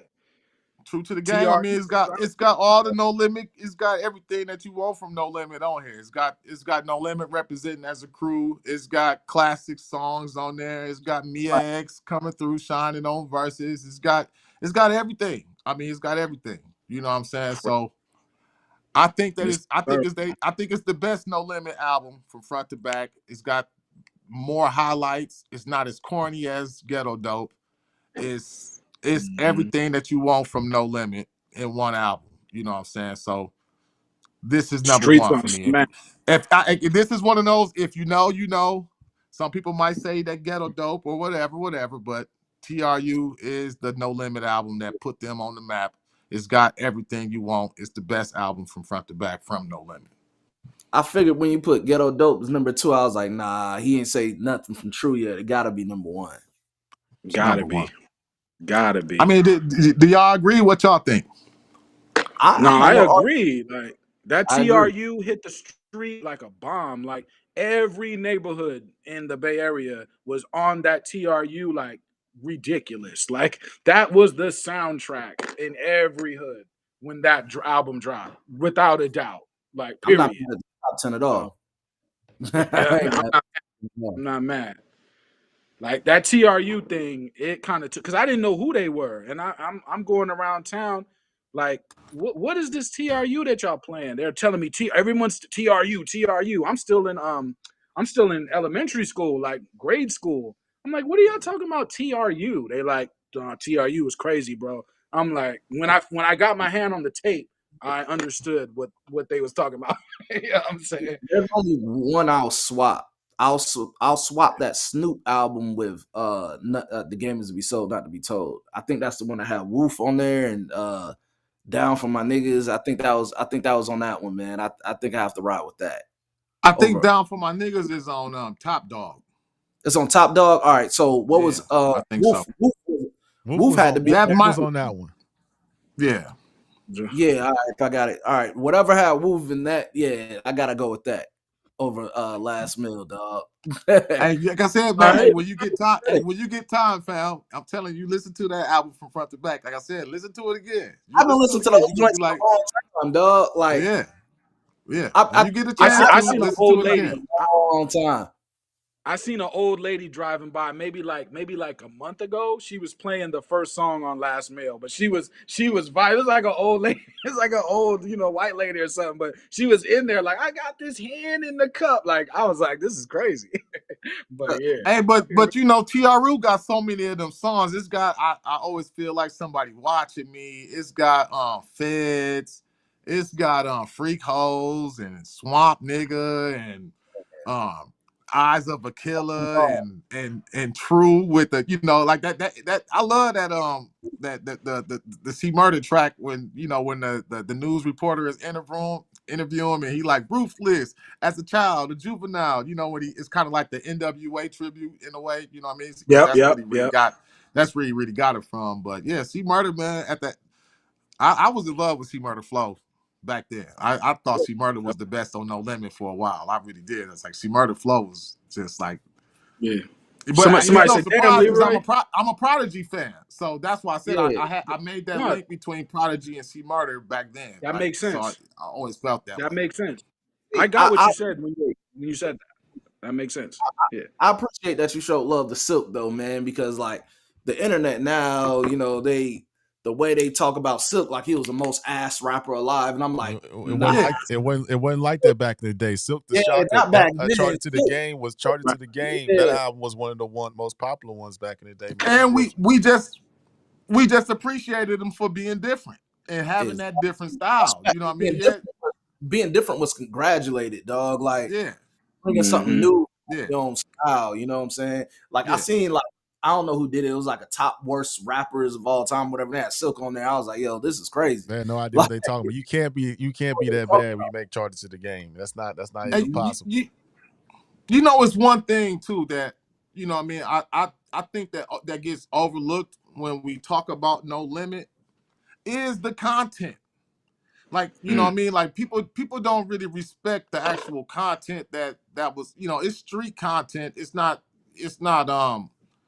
backpack conscious rap content, but it's streetwise content and it's like relatable story content and it's relatable to what I mean, Yeah. like real life situations. You know what I'm saying? So like Concepts. I think They that had concepts. Master P, No Limit, and they artists, I mean, that was a big difference between Cash Money and No Limit. No Limit had more older artists, guys that were a little bit more immature, guys that were kind of like really, if like I said, if you want to say local celebrities at the time, they were New Orleans legends. And Cash Money Yeah. had more of the youth and like the up and coming guys. You know what I'm saying? You know what I'm saying? So like it came Yep. across. You can really see the difference even back then and now, just content wise from what No Limit was created. You could tell that these guys were a little bit older than the Hot Boys and what Cash Money were Yeah. doing. And so like it comes across in the music, and a lot of people want to downplay a lot of that substance and content that No Limit and the artists were bringing, but it's a lot of substance and content there that gets overlooked. You know what I'm saying? No, Definitely. they had concepts though. They still had concepts. Like back then, Yuck Mouth had an issue with Master P over Ice Cream Man, so it started a little beef between the Bay and New Orleans for a little bit. But they had concepts though, and you could tell like Cash Money kind of followed suit with they. You could tell Cash Money watched No Limit. You know what I mean? Somebody was like, "Damn, Leroy, you're young," but when TRU drops, I'm in 5th grade. So I'll let y'all try to do the math with that. But so I'm not that young. but you could tell that Cash Money was watching No Limit, you know what I mean? And picking up, because by the time they dropped, even though they had a slightly different aesthetic, they were striking back to back so many times with new releases. You had to be watching what No Limit was doing. Now there's a content thing back then, but then there's also like an invasion thing, like in hip hop. Like we saw Wu-Tang, and after we saw Wu-Tang, we were expected to see another invasion. What we mean is like a label with multiple artists. So when No Limit came through, that was another invasion. You know what I mean? Like we used to look forward to that aesthetic. Like how big is your gang? That was a thing. You know what I mean? So they came with a whole invasion. You know what I'm Hey, saying? So Fact. you, that you, was And you like, got something, Siobhan? yeah, shout out yeah. I seen Mercedes. somebody, Shout out somebody said Mercedes this. album cover. Somebody said, yeah, that one's fire. Oh my God. Hey, somebody said this. This is perfect. Somebody said No Limit was the hustle, and then Cash Money is what it looks like after the hustle. And they couldn't have said that even better. Like That's true. it's absolutely right, because when you look at No Yep. Limit, everybody dropped on No Limit. There was nobody talking about albums being shelved and never coming out. Everybody on No Limit got a time to shine. Like the way they were being pumped out. The album covers, like Leroy, like how you said, like Cash Money had you watching No Limit. Look at the album covers. You can't lie in that. The album back then, those album covers fire to me. Like Artwork. Yeah. No, It they was were. artwork. They were. like, They were. it may look different now to people. It may look cheap to people now. To me, those were fire back then when I was opening that up as a kid and looking through those booklets. So like, It was. and I was young. I'm reading my uncle's CDs and stuff like that. That's how I got put onto a lot of this. But like, No Limit was like the blueprint for what Southern labels and stuff could go on from that, as far as legitimizing themselves and putting their artists out, and even what they did in making their independent movies and things like that. About It, I Got the Hookup, things like that. They extended and they showed how to get it out the mud for real, and it was just bigger than the South. You take that and you go global. That's an act that a lot of people, whether they say it or not, was to follow. For sure. Hey, one of the themes of this week is revisionist history. You know what I'm saying? Because like a lot of people, especially the novice fan, if you didn't grow up and you wasn't around during this No Limit time, a lot of people think that Cash Money was just better than No Limit, just off top, and that No Limit was just trash and they didn't have no quality and they ain't do nothing really. You know what I mean? Like, but in real time, when that battle was going on, No Limit had a lot to say. You know what I'm saying? It did. It did. And Super and I had this conversation earlier because he tried to hit me. He hit me this morning. Was like, who you think was better, Cash Money or No Limit? Now I was thinking about the totality of Cash Money. I'm thinking about Cash Money to today, 2025, 2024, Right. 2010, 2009. So my first reaction was Cash Money. So we going back and forth on the text and we going through the discographies. I'm like, well, damn. At that moment, he's right. It was No Limit. You know what I'm saying? But if I'm looking at it from like, from totality, you can't really shit on what Cash Money did, because Cash Money is still viable as a record label. You know what I mean? So, yeah. but in that time period, They to are. Super's point, No Limit had it. Yeah, No, Cash Money from a longevity standpoint is crazy. We got to give it up for Cash Money. But just like the impact, I just remember the impact of No Limit between 95 and 2000. So those 5 years, the impact of No Limit is outrageous, because every time you turn around, they have a new album. And it's like, how the hell are you guys making new albums every damn month? Like fact. how is that happening? Yeah, so they're on time, boom boom boom, all the time. It's Silk the Shocker, Fiend, Mr. Servon, C Murder, Mystical, Master P again. You know what I mean? Like if they're back, they're Cain and Abel, They're back to Mac. They keep coming. You're like, bro, where are these albums coming Sons of Funk. You know what I mean? The Yeah, R&B group. like You know, yeah, how are you making all these albums? And then Master P had the classic ad lib. He made the ad lib Yeah, super classic because when yeah. you go through the hood, they like they like what?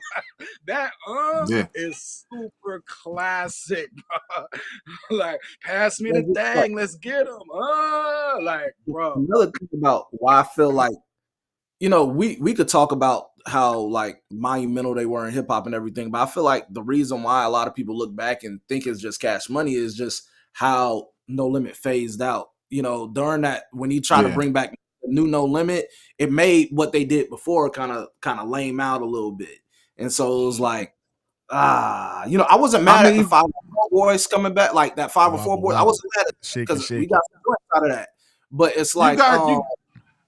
yep. but No, go it's ahead, how Shalon.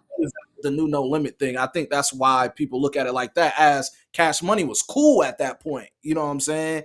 And so I think that's how they look at it, as the newer heads that, didn't listen to that old stuff. I think that's how it went. That I is how think it that went. one of the downfalls of No Limit was Master P's work ethic. You know what I'm saying? Like at that time, you got to think about all of the things that he was trying to do. He was trying to get into the NBA. He had sports agencies. He was running a clothing line. He was Movies. making movies. What I mean? It was just so much stuff that he was trying to do that I think that No Limit started to take a back burner. You know what I mean? I think that a lot of, for one, artists started going to jail and catching cases left and right, here or there, or that was one thing. And then, like I said, I just think that he was spread so thin that Sure. he couldn't focus on one thing or the other. And so, like, just him Mhm. trying to do so much kind of played out his whole movement in a certain way. And you know what I'm saying? Like by the time he tried to focus back on the music, it was a little bit too late. It did.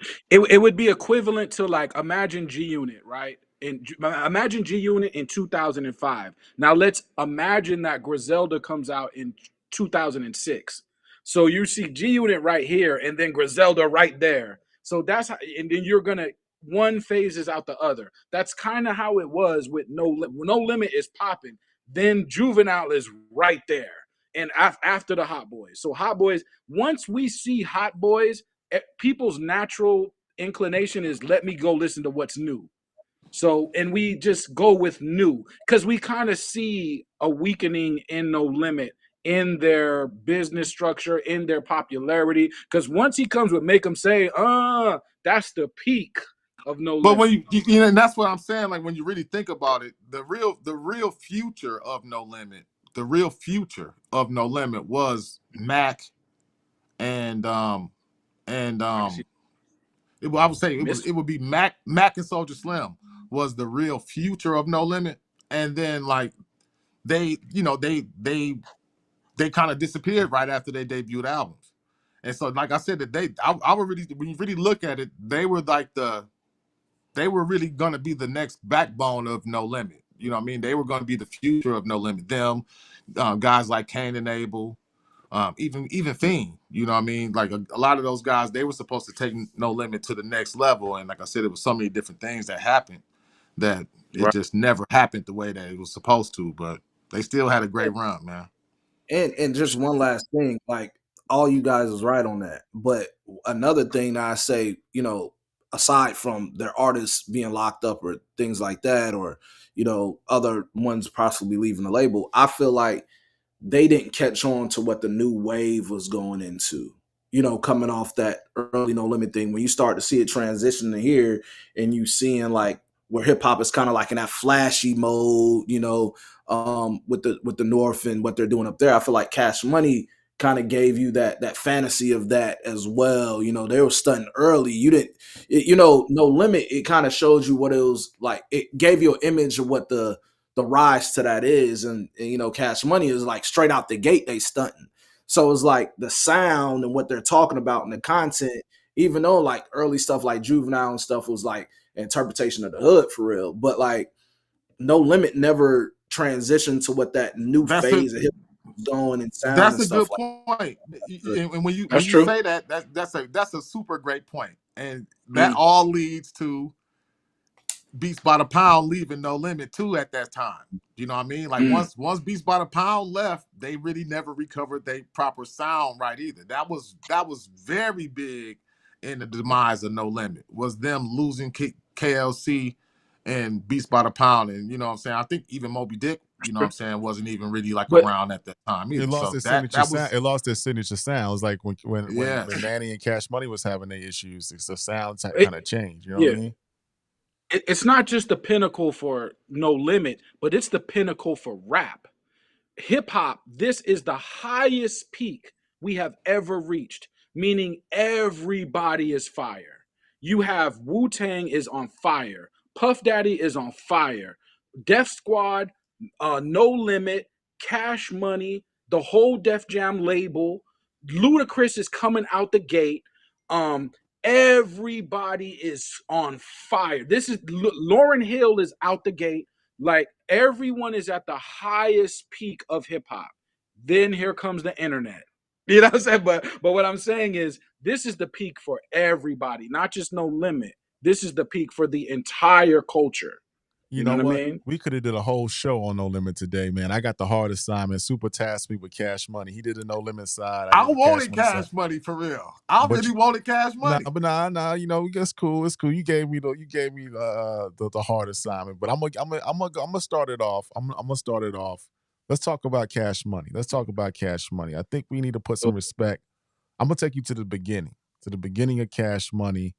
Um, and a young lady who unfortunately is now no longer with us. She lost her life.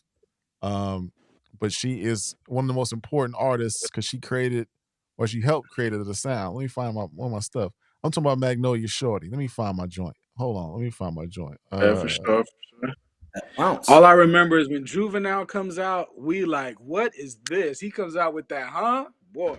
So we gotta put some respect on Magnolia Shorty, what she did for bounce music in New Orleans, right? She created a whole movement. You got Frida came after her. You know what I'm saying? All the bounce artists came after her. Monkey on the Stick. Yeah, I know what the real unrated version is, man. You play this album. Manny Fresh is really you hear early Manny Fresh chopping it up with that bounce sound, and you gotta show this. I think this came out like 95, 96. So, Mm, This Cash Money they don't talk about. they don't. They, right. they don't. So this is Exactly. early Cash Money that really kind of put them on the map. They're kind of bubbling a little bit. They're getting on the radar. But this, when you talk about music, this album from Cash Money created a whole wave and a whole sound. So we gotta give Magnolia Shorty her flowers, her props, because she did what she had to do. Well, damn, I hold mean, on. you see a soldier aesthetic right there too, though. So you know they watching No Limit. That's some Hey, this is soldier stuff. this is this is where Manny Fresh get most of his sound from too. Like this is that core New Orleans bounce that Manny was leaning on. This is the original. So good pick for that one, Ron. That's definitely some Yeah, we had homework to right we, we there. we had to show love. We had to show love on this one, Yeah. man. And the next one, you know, kind of got him in motion. Let's be for real. I mean, we all talk about 400 degrees, but this next one kind of got Juvenile a household name.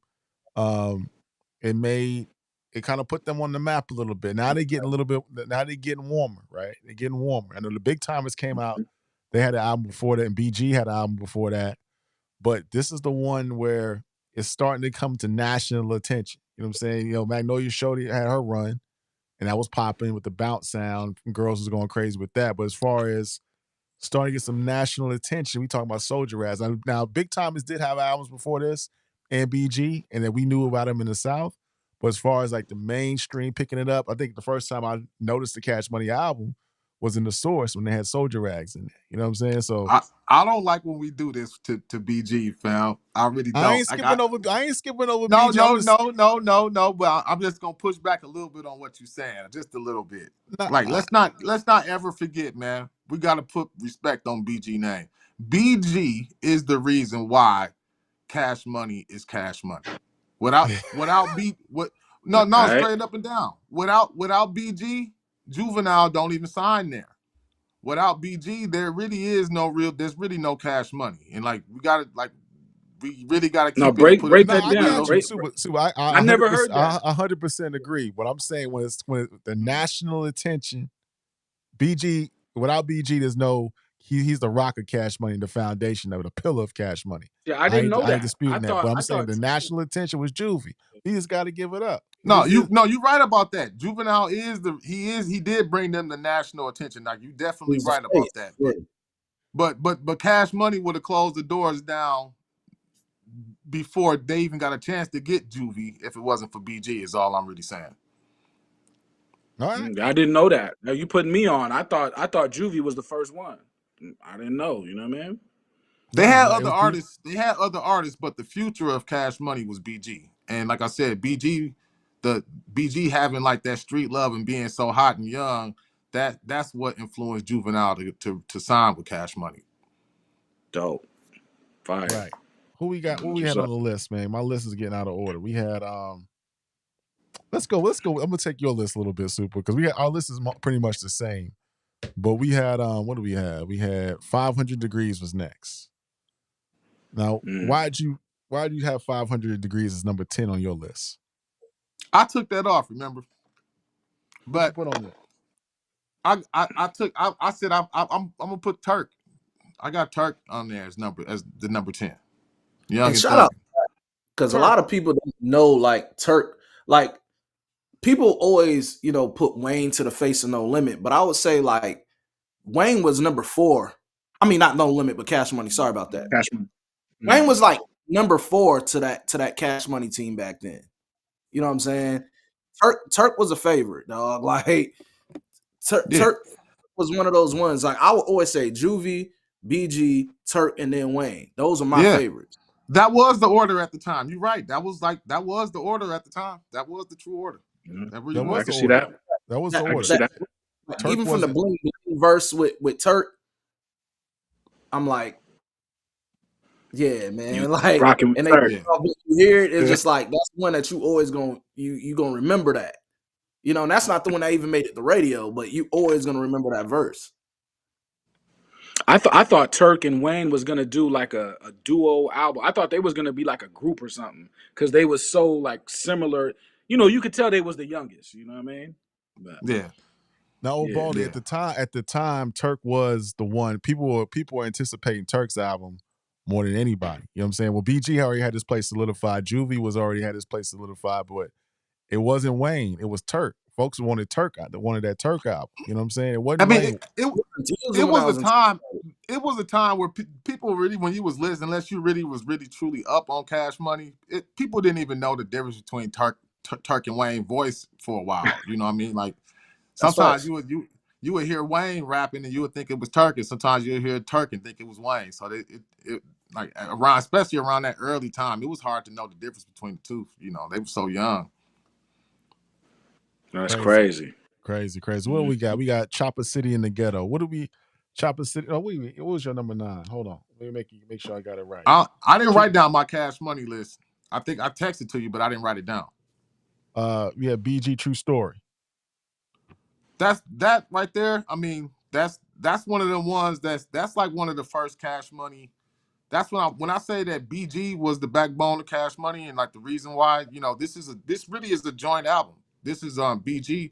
I want to say BG is like 14, 15 on this album, and Wayne is like 11, 12 on this album. It's really a joint album.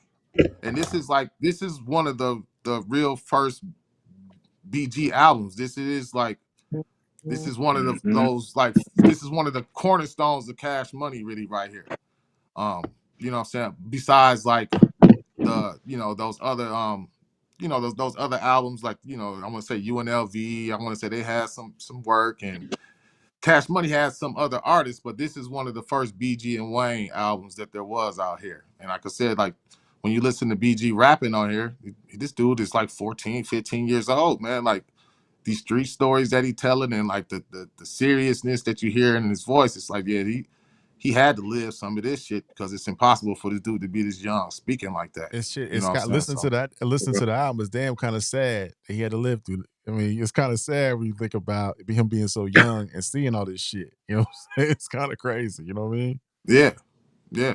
Hey, so was UNLV, was that like the first New Orleans rappers to really like hit nationally, or like I don't remember. I'm just I asking. wouldn't say that they were national. They were still more of a local, you know what I mean? But they Okay. did you know, they had beef with Mystical, and like I forgot what Mystical's other, I can't Mm, remember. I wanted, like I said, like at this time, like a lot of these dudes is like grouped together. So it's kind of confusing a little bit, and I can't really remember all the way, you know what I mean? Like I used to know all this shit back in the day, but I right. want to say that, you know, like some of the guys from Cash Money and some of the guys from No Limit and like other different other guys were part of UNLV, and then like, you know, I Yeah. can't really, you know what I'm saying? I don't even want to, you know, maybe I'm sure old Baldy in the chat, I'm sure he probably know a little bit more Yeah. of the in-depth history Christopher of it. Hogan. Christopher Hogan hit I us can't up. really I can't remember it all the way totally,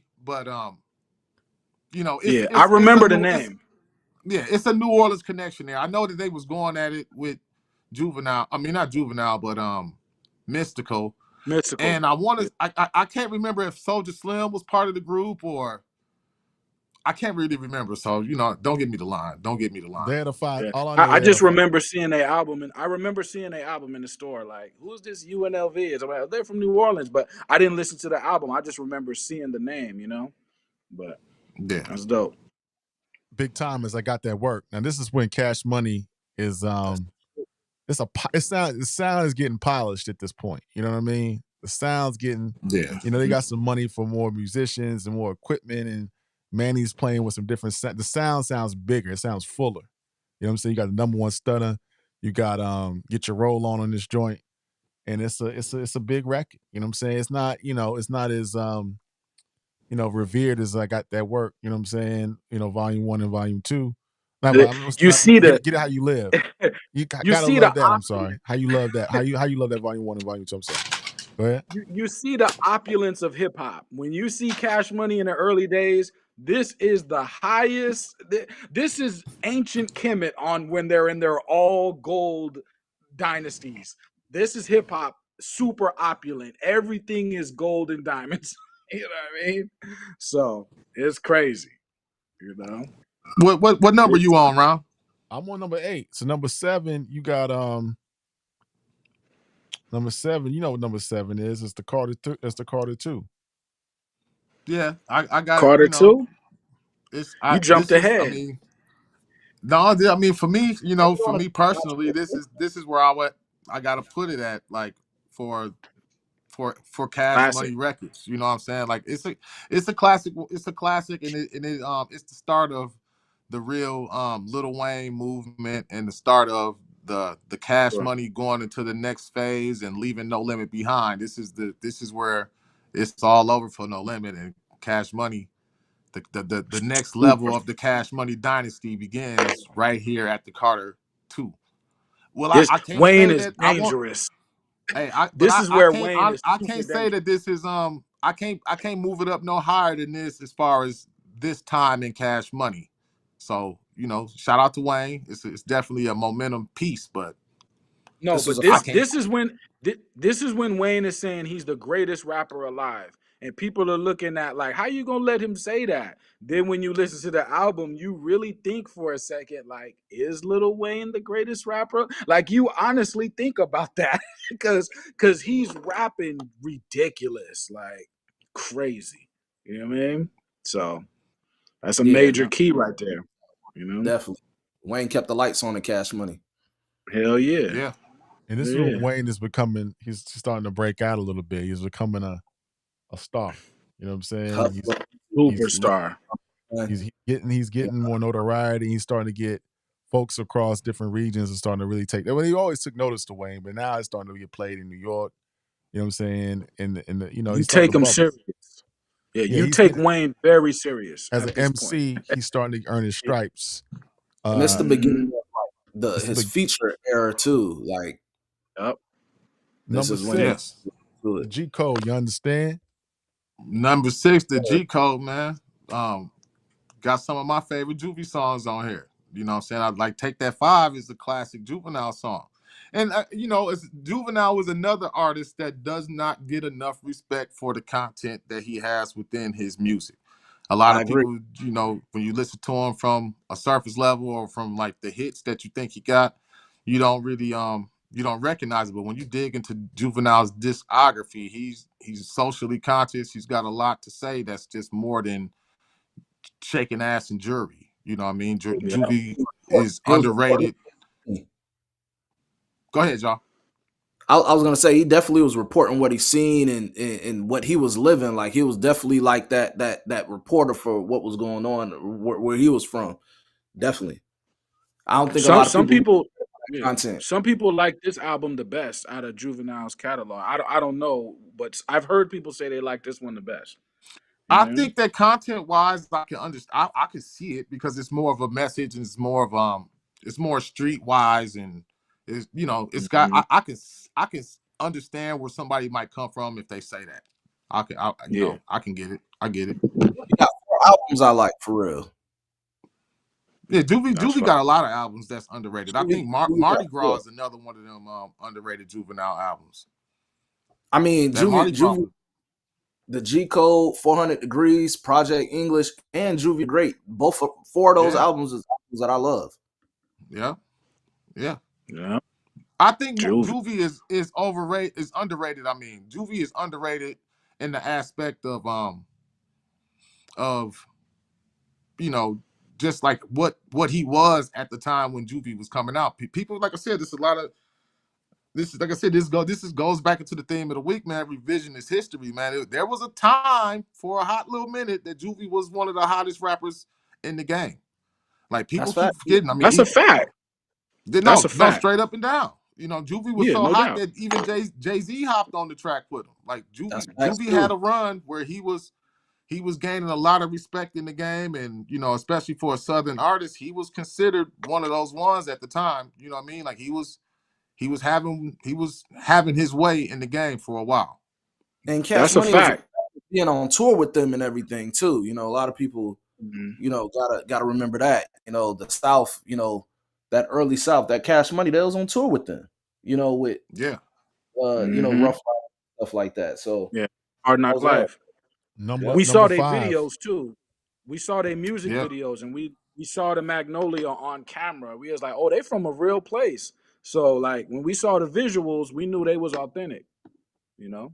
The first time I heard Juvenile, one of my homeboys had just like a snippet tape. I can't remember what it was even called. It had a name too, but it was a snippet tape, and it had like just snippets, like 1 minute versions of Juvenile songs on there, and it had like 1 minute version of Han, and it just had like snippets throughout the whole thing. Snippet. So yeah, Mhm. it came out before 400 Degrees came out, you know, and it was kind of like a compilation. It had like some of Soldier Rag's tracks on there, and it had some of 400 Degrees tracks on there, and that was one of the first times I really remember hearing Juvie. So you know, by the time that 400 Degrees came out and hit that international, because you kind of had to know Cash Money to really get a hold of Soldier Rags at the time. Like most of us wasn't able to get to Soldier Rags, you know, before 400 Degrees. You know what I mean? And then like after 400 Degrees came out,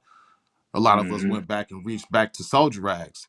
You know what I'm saying? But yeah, that was my first time hearing Yeah. Juvie, and it was like a snippet of both of them. It was Soldier Rags and 400 Degrees snippets together on one mixtape, and you know, I was hooked from then. And I remember that was the first time I heard Huh, and it was only like 1 minute version of Huh, but we kept on rewinding that over and over again because it was so fire at the time.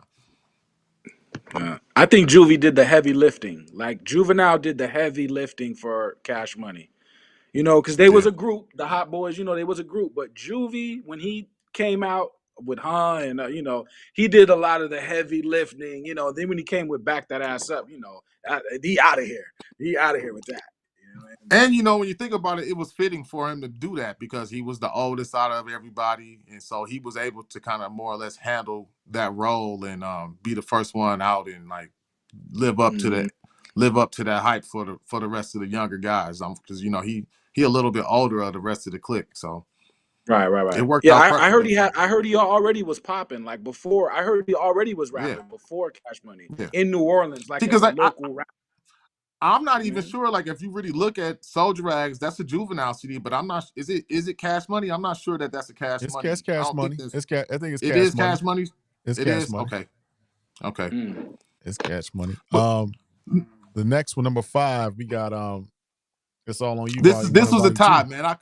I couldn't separate them. I couldn't separate the two, man. These is both of them. This is like I said, man. BG. This is one of those ones. This is BG putting Cash Money on the map. This is one of the first Cash Money CDs that was really out there in circulation. You know what I'm saying? And I got both of them on there because there's a lot of the same songs on there. So if you combine them both, Volume 1 and Volume 2, and you take what's not on Volume 1 and take what's not on Volume 2 and combine it together, it's one hardcore, one of BG's. I will Yep. honestly argue that this combined is better than Chopper City in the Ghetto. But that's just me as a pure Cash Money BG fan. That's just me saying that. You know what I mean? I'm not gonna argue with the masses, but for me, I'm a Volume 1, Volume 2 BG fan over Chopper City in the Ghetto. It's kind of the same thing when it comes down to that. Like, there's like more than one version of Chopper City in the Ghetto too. Yep. All right, let me get to the super dope. chats real quick. Who we got? Damn, we had a couple super chats. Mad Max had a couple I kind of missed. Mad Max with the super chat says, Soulja Slim, Silk the Shocker, great rap names. Indeed they are, Mad Max. Indeed they are. Yeah. Mad Max with the super chat says, Ghetto Child is a classic song. That it is. Indeed it is. Remember that. Christopher Hogan from the NO, from the Nolans. Manny Fresh and Slim are unsung heroes of Cash Money. Yeah, I mean, yeah, when you talk about, I think Mike talked about Christopher Hogan too. Yeah, so shout out to Christopher Hogan. Mike talked about. He down there in New Orleans, I think. And I want to say that's where he's from. Yeah, that's where he's from. So Mike was talking about that on the Irv drop he made today. Like the artist as the executive. You know what I'm saying? An executive can be an artist. So got to give Slim his props. You know what I'm saying? And Manny Fresh, man. Manny Fresh. I'll talk about this a little later. If I'm keeping in a stack, if we look at Hip Hop 50 and you got 50 hip hop songs, Manny might got 2 of them in there. Easy. Back That Ass Up is in there. Manny might got 2 out of the 50. Maybe Bro, more than that, but I mean, That Ass Up is a legendary beat. Sorry, that's a legendary beat. That's one, and I think Ha. I got Ha over Back That Ass Up. Me personally, they're both classic records. Ass Up on there, man. That shit's universal, man. You can still put that on. The women go crazy. You know? Yeah. I mean, for its impact, you gotta have Back That Ass Up. But if you hear what he's doing on them kits, on that drum kit on Ha, that shit is crazy. Because that was hard to do. Like, because Juvenile's rapping, you don't know this, you ain't never seen that, But like the ride out, like that shit is crazy, y'all. Yeah. The thing about drum line. What helped a lot is the video too. The visual for is like what kind of did it for that record as well. You know, seeing Juvie, we ain't never seen nothing in hip hop like that before. You know what I'm saying? Like that's crazy. You know, so yeah, I think that did more for it. But when the music, you know, of Back That Ass Up and everything, and just soon as that beat drop, women is going crazy. Like, I know there's women that probably wasn't even born when that came out. If they play that in the club right now, they young, whatever, they still throwing ass to that. It's like I'll be out and I can DJs still use that as a go-to, and it goes stupid. Like, the cultural impact of that's a forever standing test of time. Soon as you hear Juvie talking about this Cash Money for the 99 2000, soon as you hear that part, it's already over. It's already over. Man, I used to be as a kid. My mama used to like that damn song. I'm like, damn, mama, why you like this damn song? She started doing her mama dance and shit. I'd be so damn embarrassed. Like, fuck. Right. Oh Yeah, man. mama get the twerking in the line I'm at the like, school damn, we got field the trip barbecue. line. My mama, if that shit come on, mama start dancing. I'm like, damn, I'm embarrassed as a motherfucker. Oh man. I ain't the only person mama like that shit. Y'all. Oh yeah. Man. uh, Everybody mama like that. You know? number four. We had number four. We had guerrilla Guerrilla warfare. warfare. Guerrilla warfare number I remember 4. this. Where is that? Hold on. Okay, Why you guerrilla put guerrilla warfare. warfare for number 4? That was I hard. mean, it's the best Hot Boy Collective album. It's people think that the Hot Boys had a long run, but they really only got 2 albums. Like really only really 2 albums completely like that's as the With Hot all of Boys. them. And Yeah. this is definitely the Hot Boys album before like, everybody branch off and become solo superstars on their own and really take over their own world, and you know what I mean. So it was a good. Yeah. This is the Hot Boys as we know it. This album right here is the Hot Boys as we know it.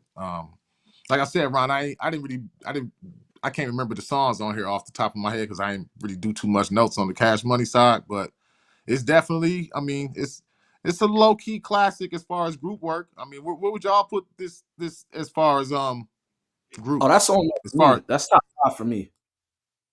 you put it in top 5? I wouldn't go that far. I ain't gonna I go that far, definitely but I put just it want to in hear top what you got to say. 5. It's definitely in my Cash Money top 5. Oh, okay, yeah. Yeah, I'm trying to remember the I'm talking I'm about trying to just remember the overall for group work. What I mean, is it a top 10? Is it a top 10 group CD? Yes. You think Speak so? on Yeah. that, Saran. I'm Speak on not that. I'm not mad. Yeah, I'm not mad What at what that. what, I what, don't know what about gravitated you winning toward this top album? 10.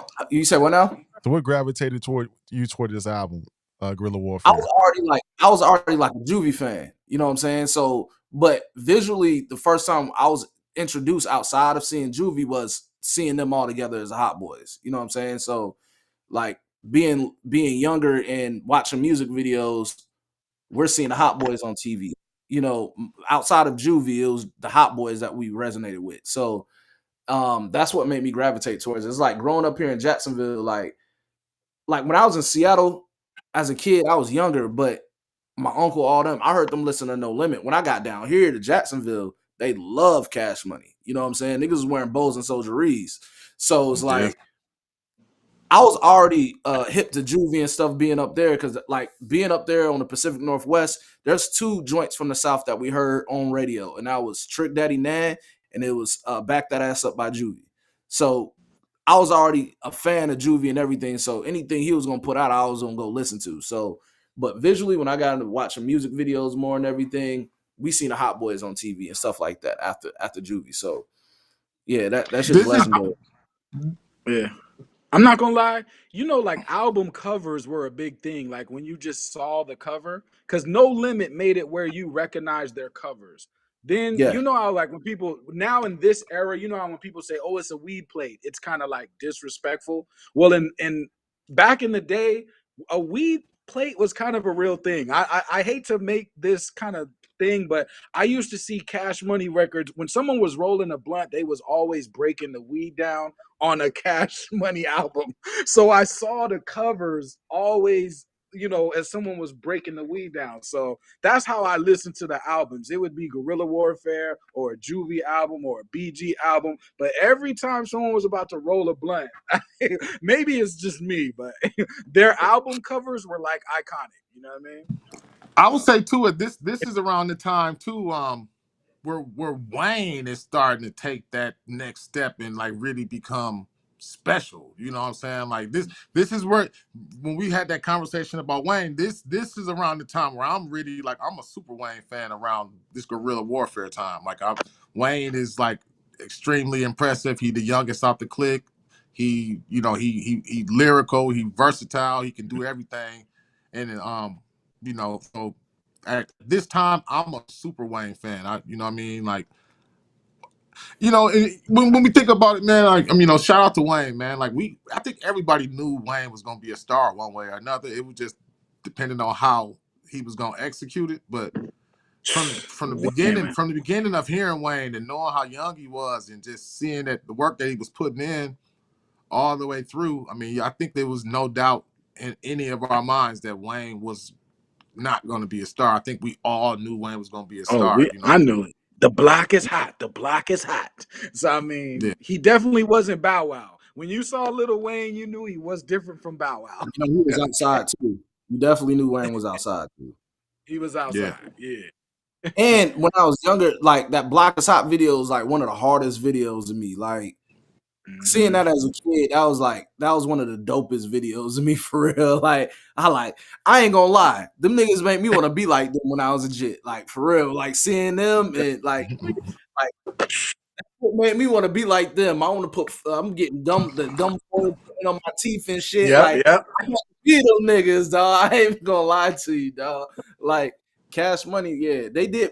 Like No Limit, I grew up on hearing it, but Cash Money is like I'm seeing this, and it's like it was something that like it meant more for me than what it did to No Limit. Even though I grew up on No Limit, and I love that stuff too. But the visuals, the seeing that shit, that like. That's kind of like what you inspired to want to be. You know what I'm saying? You know, the crazy thing about it too is just, you know, because they No Limit stole Soulja Slim basically from Cash Money. You know, I've because heard that. I've heard that. yeah.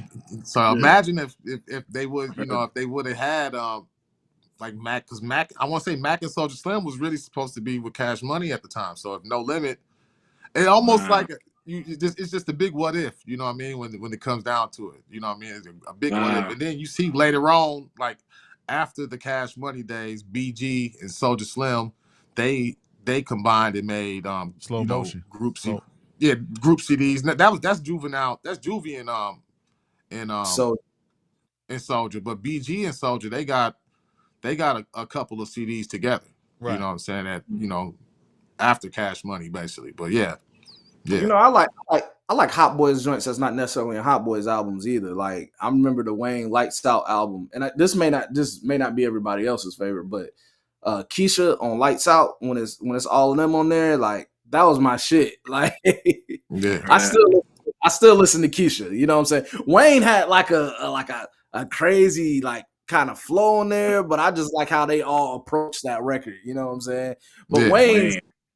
Wayne's like his verse was so chopped out and like it was kind of sporadic, but I just like how they approach, like how everybody approached a different way on that record. But yeah, Keisha. I mean, Wayne was still going through puberty or through like this whole time, Right. like on these albums. If You you know, go remember back Wayne? to Keisha, when you go back and listen to Keisha, it's just the way he's rapping on it, man. It's just like I don't know, but Wayne really was. So, You got to think Wayne couldn't cuss back then too. You know what I mean? Like, so he was really like flexing his skills. You know what I mean? Like Wayne couldn't cuss back then, so like he was really, you know, Wayne was nice back then, man. He was really nice back then. Yo, back when the kids used to be afraid of their mom for real. Right. Let me super chat real quick from Christopher Hogan.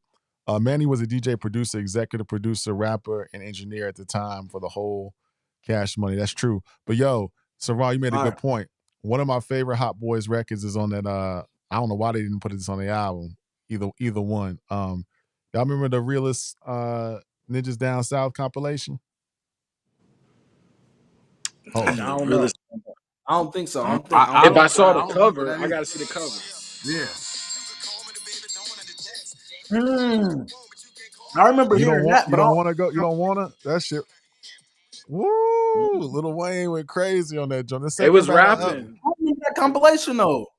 Yeah, what was on this joint? Let me pull up. Let me pull my camera up so y'all can see this shit. Yeah. Show y'all what the cover looked like. Y'all don't remember this joint? Yeah, Wayne was rapping though. Damn camera at RNSDS. Yeah, I don't remember that. I don't remember that either. I have to go listen. Man. Man, I'm schooling. I gotta go back to that one. I'm school. Y'all niggas supposed to be schooling me. Yeah, you gonna have to put that in the group chat right there. Yeah. I'm stumping y'all tonight. They had hey, UGK was on here, Scarface was on here, MC Breed, Ludacris, Duracell, Big Mike, the Ghetto Twins. It's 2 discs. Hey, I remember when Cash Money was going through their little times and struggles and all that, and I remember being disappointed that Manny Fresh wasn't a true big timer, man. I was like, I couldn't believe that Manny Fresh was going through issues with the label. I always thought that Manny Fresh, like at the time, was a co-owner of Cash Money, or like, you know what I mean? Like I fed That's into the big timers, yeah. into the big I know what you timers, mean. you know what I mean? Like, and then when you Like come to brotherhood. Yeah, I find know what out you mean. that Manny Fresh was just the guy behind the beats, and he wasn't he wasn't part owner, or he wasn't really a big timer like that. It was kind of disappointing at the Right. time. I remember being kind of like disappointed to that at the time. Yeah. I mean, Manny but don't I go. yeah, I knew about Slim. Like I knew Baby and Slim was in the background. Like I don't know when Slim came out but the brothers, right? They came out the cut, but they the real owners and runners of Cash Money. You know what I mean? Yeah, yeah. Yeah. Hmm. Well, let's get to the last couple ones, Ron. Yeah, let's get to the last two. What we got?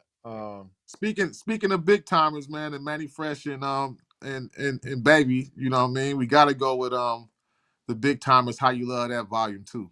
This is classic Cash Money right here.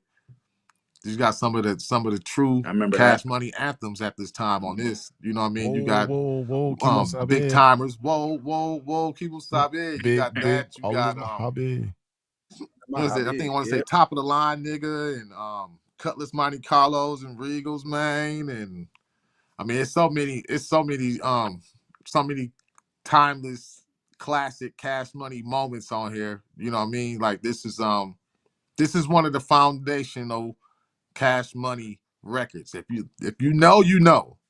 But there's no way that I could have put the Carter 2 over this album as a Cash Money album. I couldn't do it. I just couldn't do it. No, I ain't mad at that. They was doing their thing, man. I ain't mad.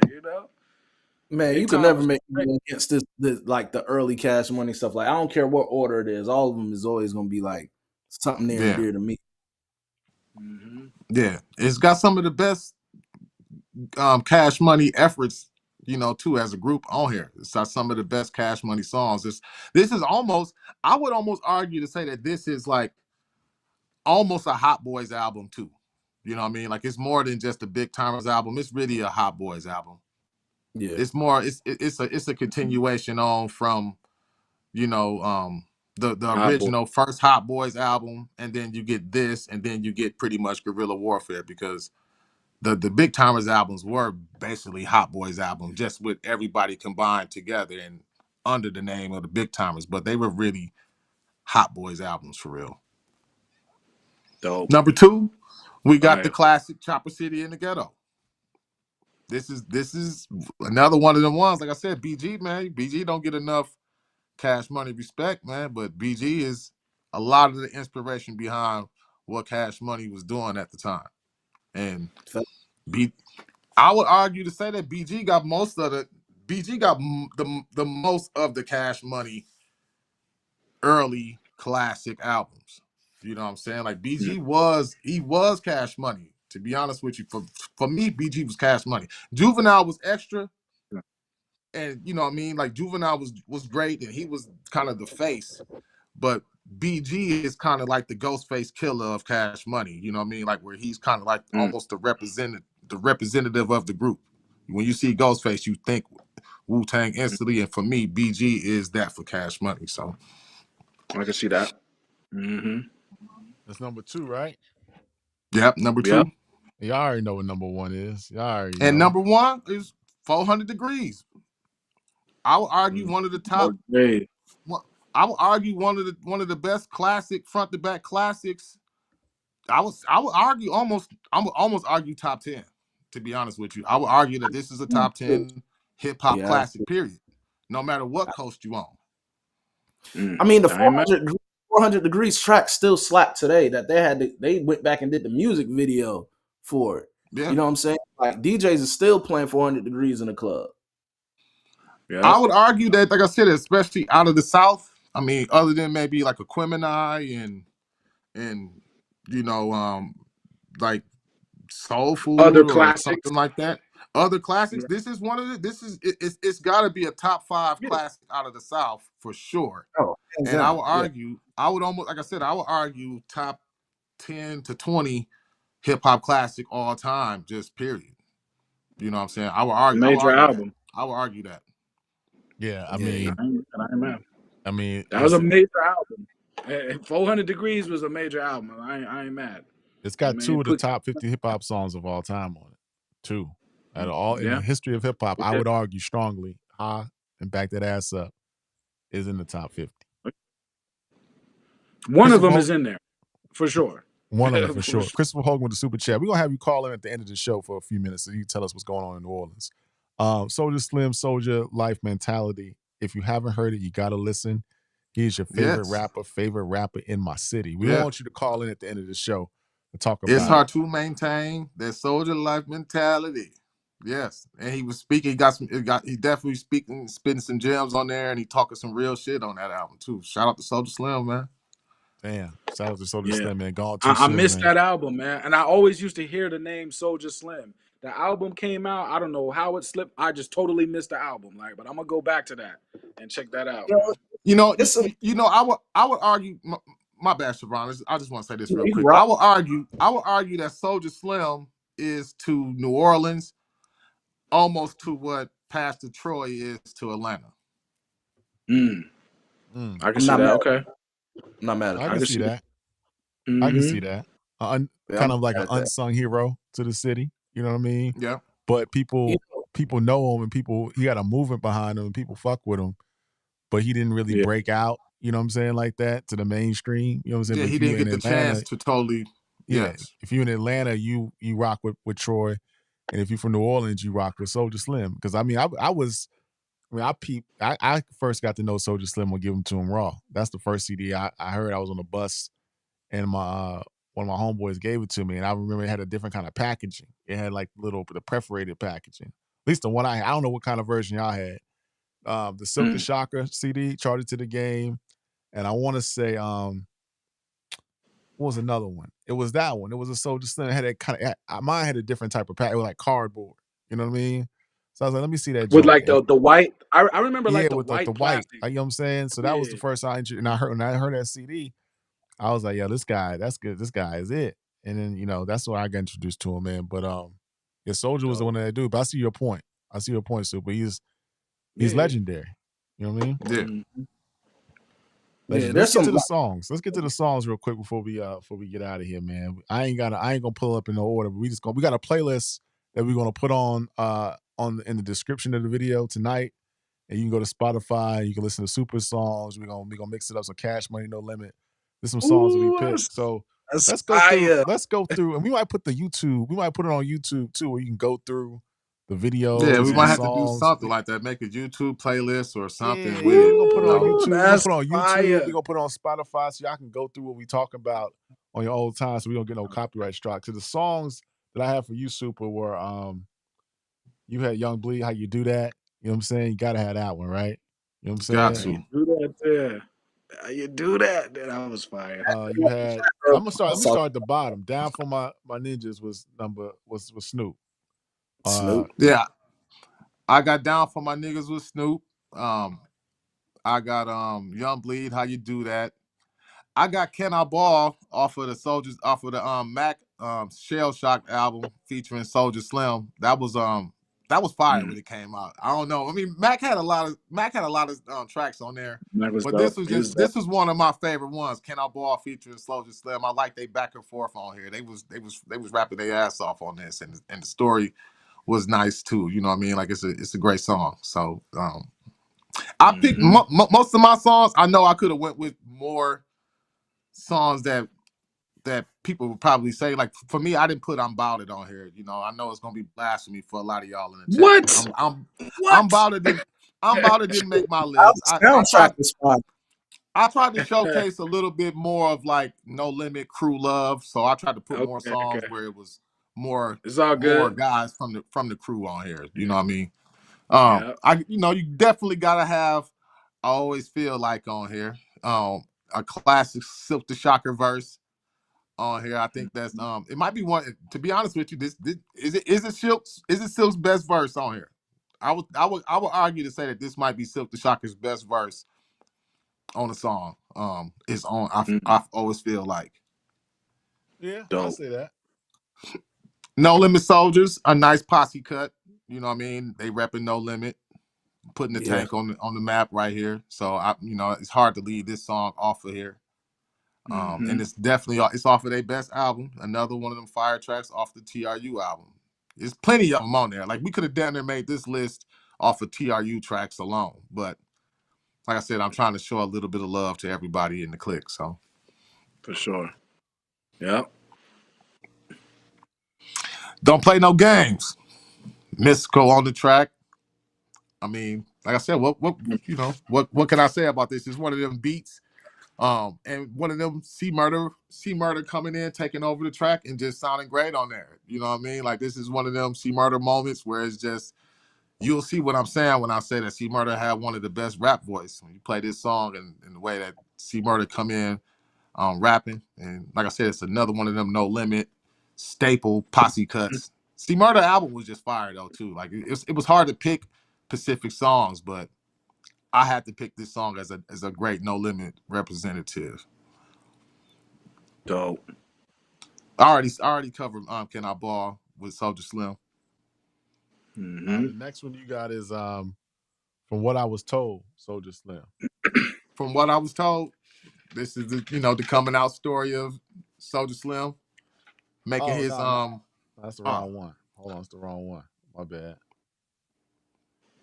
Hey, the I mean movie it and ain't in no the track. specific order. From What I Was Told, one of the fire tracks on Give It to Him Raw. I mean, you know what I mean? It tells the story of pretty much how he made it to No Limit, and you know what I mean, it's a song where you speaking on a lot of things, speaking on personal struggles and speaking on his rap come up, and this is where I want to say he covered being with UNLV on this song. So yeah, this is one of them songs where he covered it. So yeah, he was with UNLV because I remember him speaking on that in this song. Dope. If I Could Change, man, off the I'm About It soundtrack, another great movie soundtrack. I'm About It. You know what I mean? Like it could have been a lot more songs that we could have picked off of that. It's a lot of classic No Limit tracks on the I'm About It soundtrack. But if I had Hard. to go with one that I feel the most is If I Could Change. It's one of them heartfelt masterpiece songs with a story and content heavy, and it's just it's a great song. Like it's a song of streetwise song of regrets, song of growing up and just living life and getting older and being a grown man. You know what I mean? So, I mean, this is one of my favorite masterpiece songs. So, I remember that was a dope ass song. Yep. yeah, for sure. Oh, Number one, it's not. There's no particular order, but break them off. Break them off. Break them off. Something. Break them off something. Yeah. Still one of them songs you can play to this day anywhere, and most people of a certain age gonna know every word to it. You know what I mean? Pimp C, Bun B, for Masterpiece, like pretty much his. This is, I would say, almost his mainstream moment. It's hard to really calculate Masterpiece really mainstream moment, because he had small breakthrough moments throughout his history, throughout his career. But it's one of the best songs, definitely, to come out of the No Limit camp. Still a banger, still to this day. One of the best beats in hip hop too. yeah, I remember that. Then we have some Was honorable Ice Cream mentions. Man his breakout moment? I don't know. That was the Ice Cream Man album. Hard. Yeah. Hey, shout out to Cain and Abel too, man. Another one of them low key, no limit bangers that was coming out when they was dropping a CD every 2 weeks, every month, dropping Right. something on your head. You know what I mean? This is another one of them. If you was a real No Limit fan, you had this CD too, and this shit was a banger. Cain and Abel, you know what I mean? Shout out to them. I don't know like what's up with them. I know they went to jail for a little while over some drug trafficking or something like that. I'm not sure if they out now or what's going on with them, but shout out to them, and they made a No Limit classic too. It's a lot of No Limit bangers on ACD. I vividly remember this album cover. You know, it's Yeah. like I remember this. This takes me back looking at this specific album cover for real. Like I remember this. And This shout one out to too. Mr. Servon, man. So, hey, I used to like Mr. Servon. He was another one of those guys that he had that acquired taste, but Mr. The flow. Servon, You know, like I said, I was a No Limit head. So Mr. Servon, I liked Mr. Servon. I liked his CD. I liked Who Raised Me. I liked Hustling Day and Night. I liked Trying to Make It Out the Ghetto. I mean, he had plenty tracks on this. You know what I mean? Like this is for them true diehard No Limit fans. And it's got No Limit classics on here. So, you know, if you was an early No Limit fan, you mess with Mr. Servon too. Don't leave me hanging, man. Let me know that I ain't the only one that was bumping Mr. Servon. I rocked with him. I remember. Yeah. Hey, people used to have like No Limit wars. What I mean is like everybody would come to school with a different No Limit CD arguing about what's the best. You know what I'm saying? Yeah. Hey, but that song right there, that Hustling Day and Night, that's my life. And then Mystical verse on there. As far back as I remember, I was always trying to, you know, like his Mystical verse was crazy on there. So that's it's a classic No Limit track, man. It's a classic No Limit. No doubt, no doubt. Let's switch to the Cash Money side real quick. I picked a couple of joints on here. I already showed this one, Drag 'Em to the River. You know, UNLV. It's a classic in New Orleans. You already know. I heard this the other day. I heard this about 2 weeks ago. I was randomly heard this joint. Kind of put Cash Money on the map. You know what I mean? Kind of not really put him on the map, but it was a big record. You know what I'm saying? And I don't know what happened to UNLV, but maybe Christopher Hogan, you can tell us what happened. But this was a fire group, man. The next one, I still say the bounce sound. You can't really deny it. You know what I mean? Monkey on the stick. You know what I'm saying? Does bounce exist without this record? Maybe it does in some form or fashion, but she made it pop. So Christopher Hogan tell me something different, but she was kind of like the pioneer of this sound. What her and Manny did on this album, it was a very short album. I think it was like only like 6 or 7 songs. But what they did was crazy. Again, I said this record to me from one of his best beats. If you talking about from a production standpoint, now Back That Ass Up is a big record. One of the biggest records in hip hop history. It's a fun record. You got so many, you know, one-liner. You got so many bars on it. You know what I'm saying? You got even what Wayne does. You know what I'm saying at the end. You know what I'm saying that kind of permeated through culture. But from the video to the beat to what Juvy's saying on it, his bars on it, it's the best. My favorite Cash Money record. Again, fire. You can't. You got 50 songs. You're not gonna find 50 songs better than that. What's up, Super? I'm finna send a shot at Jay. It's the first time Jay was wave riding too. Yeah. Hold on. Maybe. Hold on. Jay's verse was fire on that joint, was it? Man, that was horrible, man. They should have. They should have old boyed that verse. Wait a minute. They should have hit it with the old boy. Hold on. So he pull up Jay's lyrics. I ain't gonna let y'all do Jay like that because Jay. They got big gas. They go brat, brat, brat. Hey, how could he not? How could he not get on the record though? The record was too big to not get on. Like, come on, you got to jump on that record. Come on now. Yeah, hold on.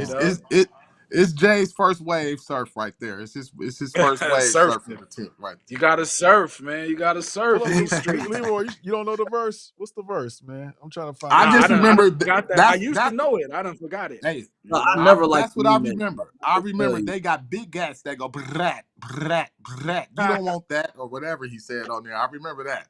Hold up. I'm pulling it up now. Hold up. Jay-Z. Bounce. He started Jigga Juvenile. Jigga, the remix. Yeah. Hold up. Where this shit go? Oh yeah. I ain't mad. It's the hustle, man. Okay. This Jay-Z verse. Yeah. You done got yourself in some real deep shit. Now you stuck in the house. You gotta peep the remix. You can't go out because they're gonna leave you in a deep ditch. They hit you. Oh, wait a minute. Jay trying to kind of snapping on this bitch. Hold on. You done fool around with the dough of Juvenile and Jigga.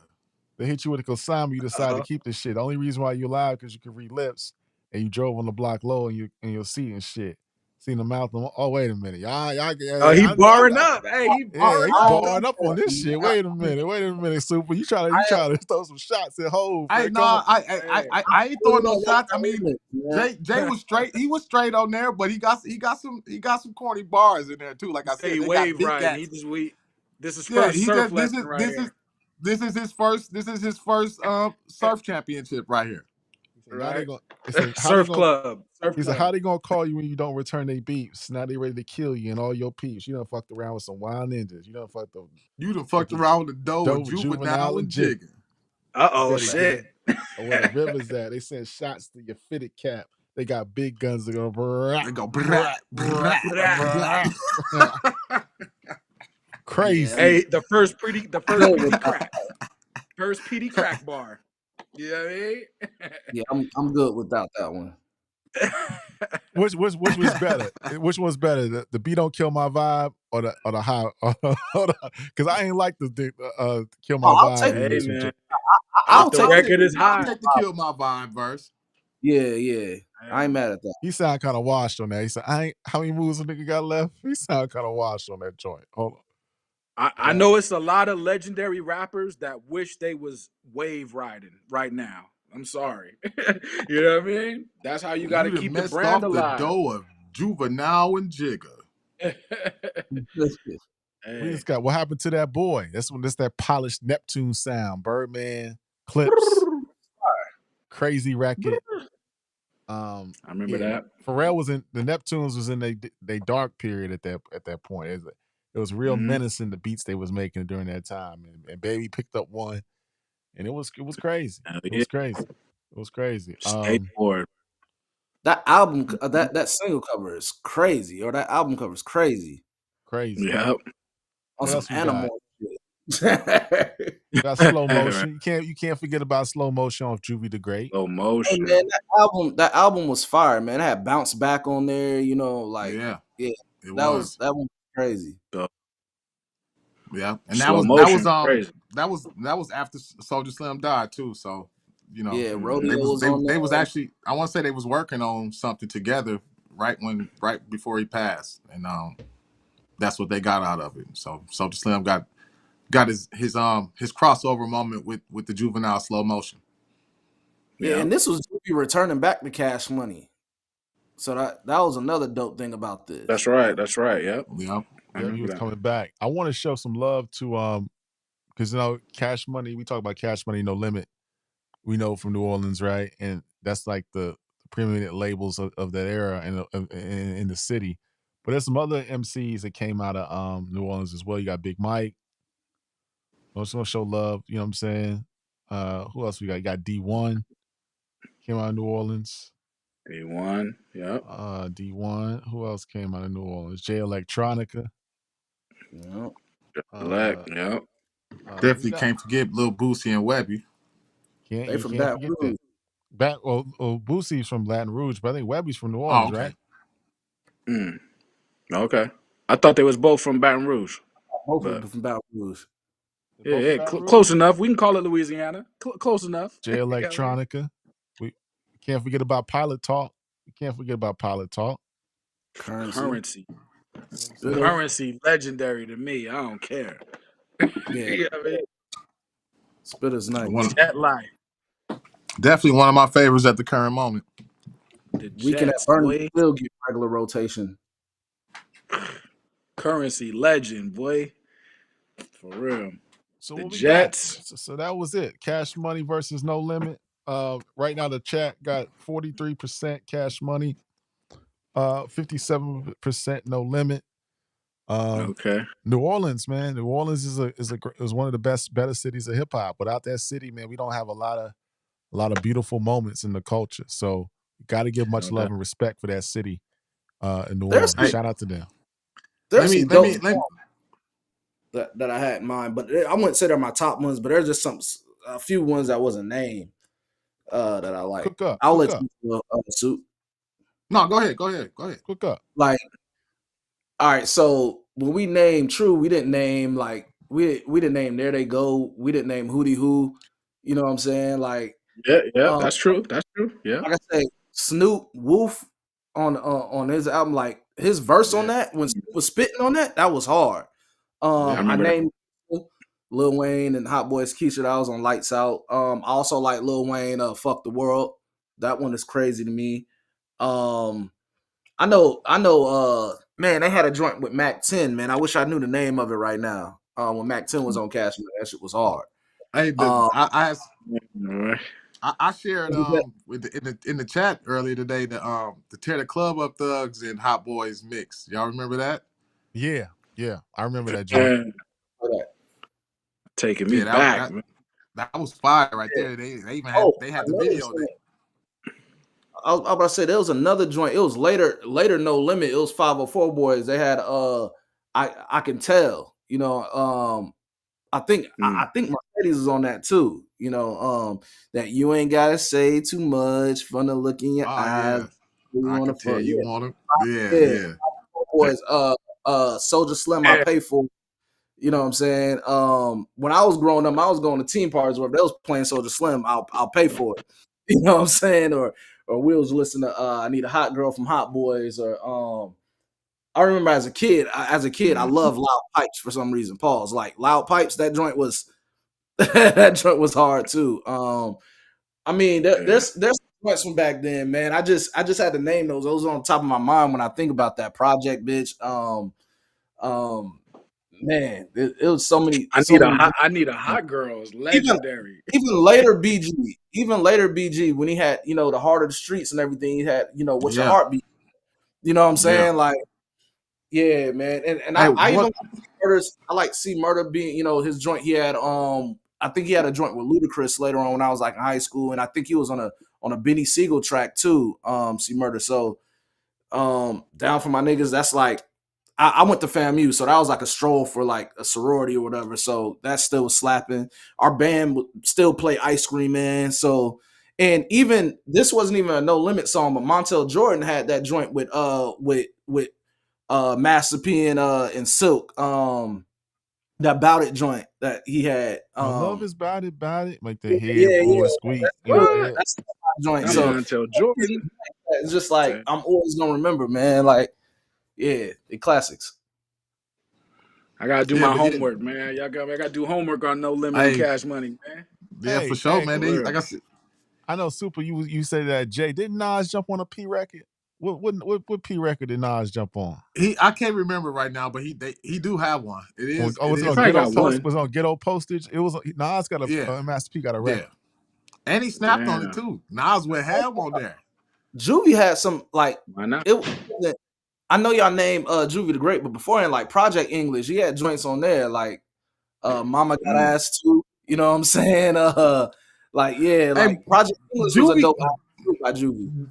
Juvie and Birdman dropped a joint album together. I want to say it's called like Just Another Gangster or something like that. A couple like not too long ago. It's been some years now. It wasn't that bad either. The song that shit was fire, man. Hey, that shit was fire.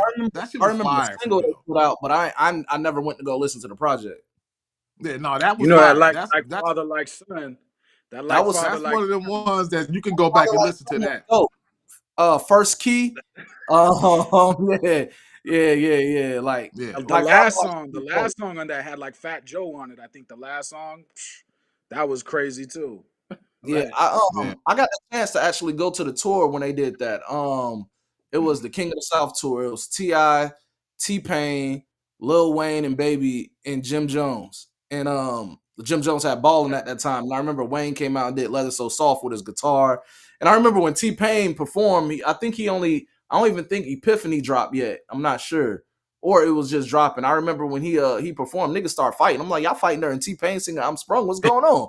Like out of all music that was played tonight, that's the joint you fight to. That's crazy. Right. But this is peak T.I. T.I. Was the closer, of course.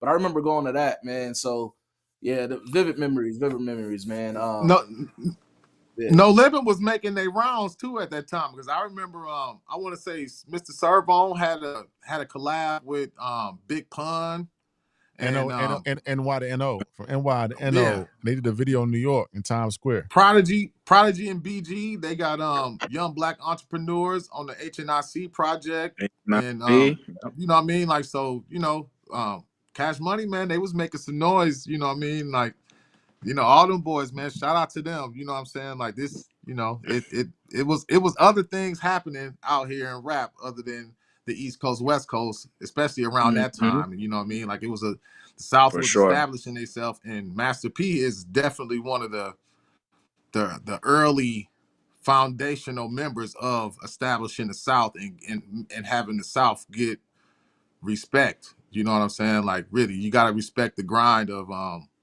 in the For work that sure. Master P put in. I think like one of his story is like one of the get it out the mud stories in hip hop. You know what I mean? From selling Oh yeah. albums to selling albums out the trunk and state to state to making connections on a whole nother coast and with other rappers and like you said earlier, Leroy, E40 Uncle Sir Charles is who he really get Yeah. his business mind from For and really Charles, man.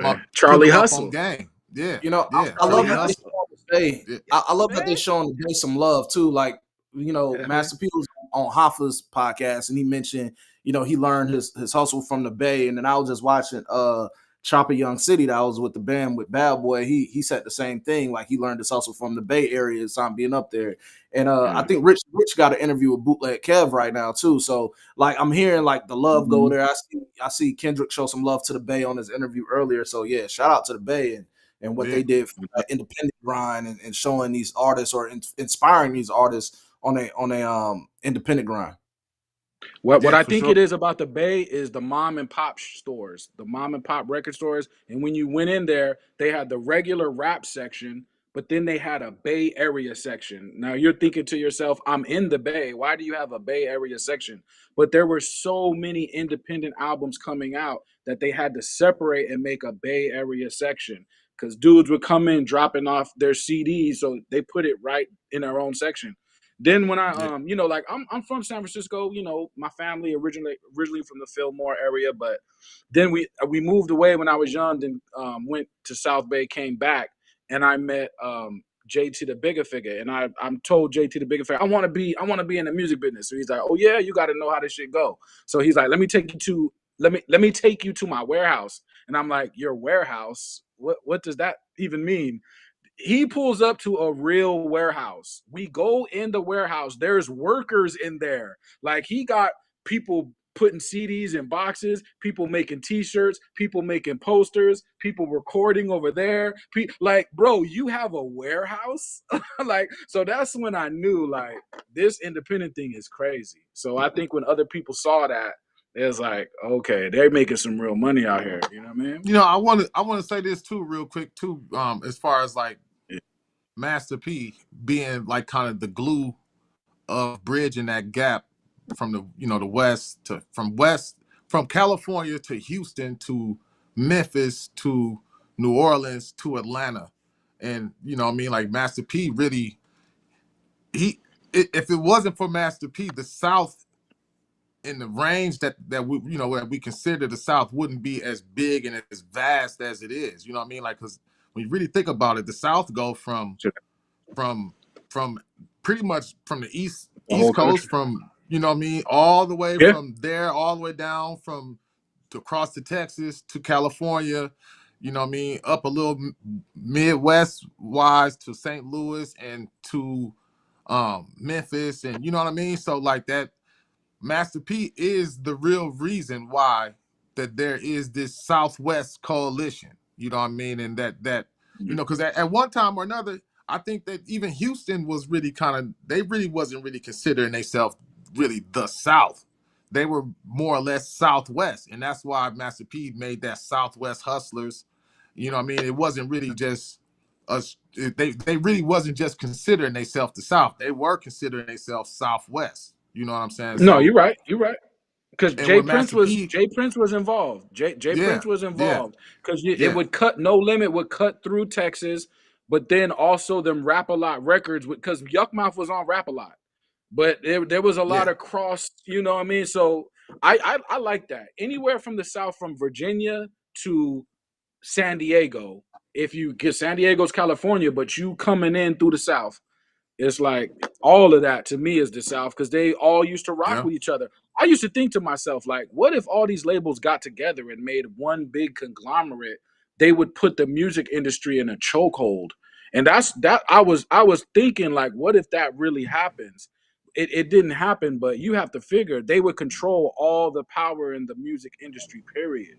If Cash Money, No Limit, Rap a Lot, Sick with It, or even the Death Row, if these all conglomerate came together, the music industry's in a chokehold. You know what I'm Yeah. saying? And So while we're yeah, on it, I know they like to credit Lil Wayne's mixtape run, the drought and the no ceilings and stuff like that. But or the dedication mixtapes. If we really yep. want to see Wayne transitioning to now he's gonna be the number one on Cash Money, check out the Squad Up mixtapes. I mean, The early Squad Oh Up yeah, mixtape, yeah. the 100 Degrees and all that. That's Mm-hmm. really we're starting to see that push from Wayne.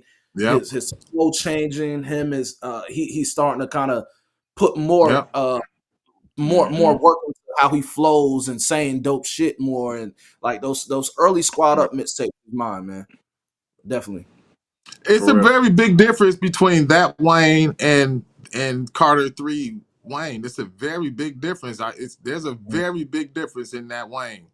And you know what I mean? Like I encourage everybody to go down that memory lane. You know what I mean? For real. Like, because I know a lot of Wayne fans are, they casual Wayne fans. They don't really get into the Hot Boy history and where Wayne really developed and got a lot of his style. When you really look and you go back through Cash Money history, you hear and you see a lot of BG in Lil Wayne. You hear and you see a lot of Juvenile in Wayne. Even as he gets older, you know what I mean. You see that the imprint that them dudes had on him, and For sure. it's a big change. It's a different Wayne than what you see right now and what you got.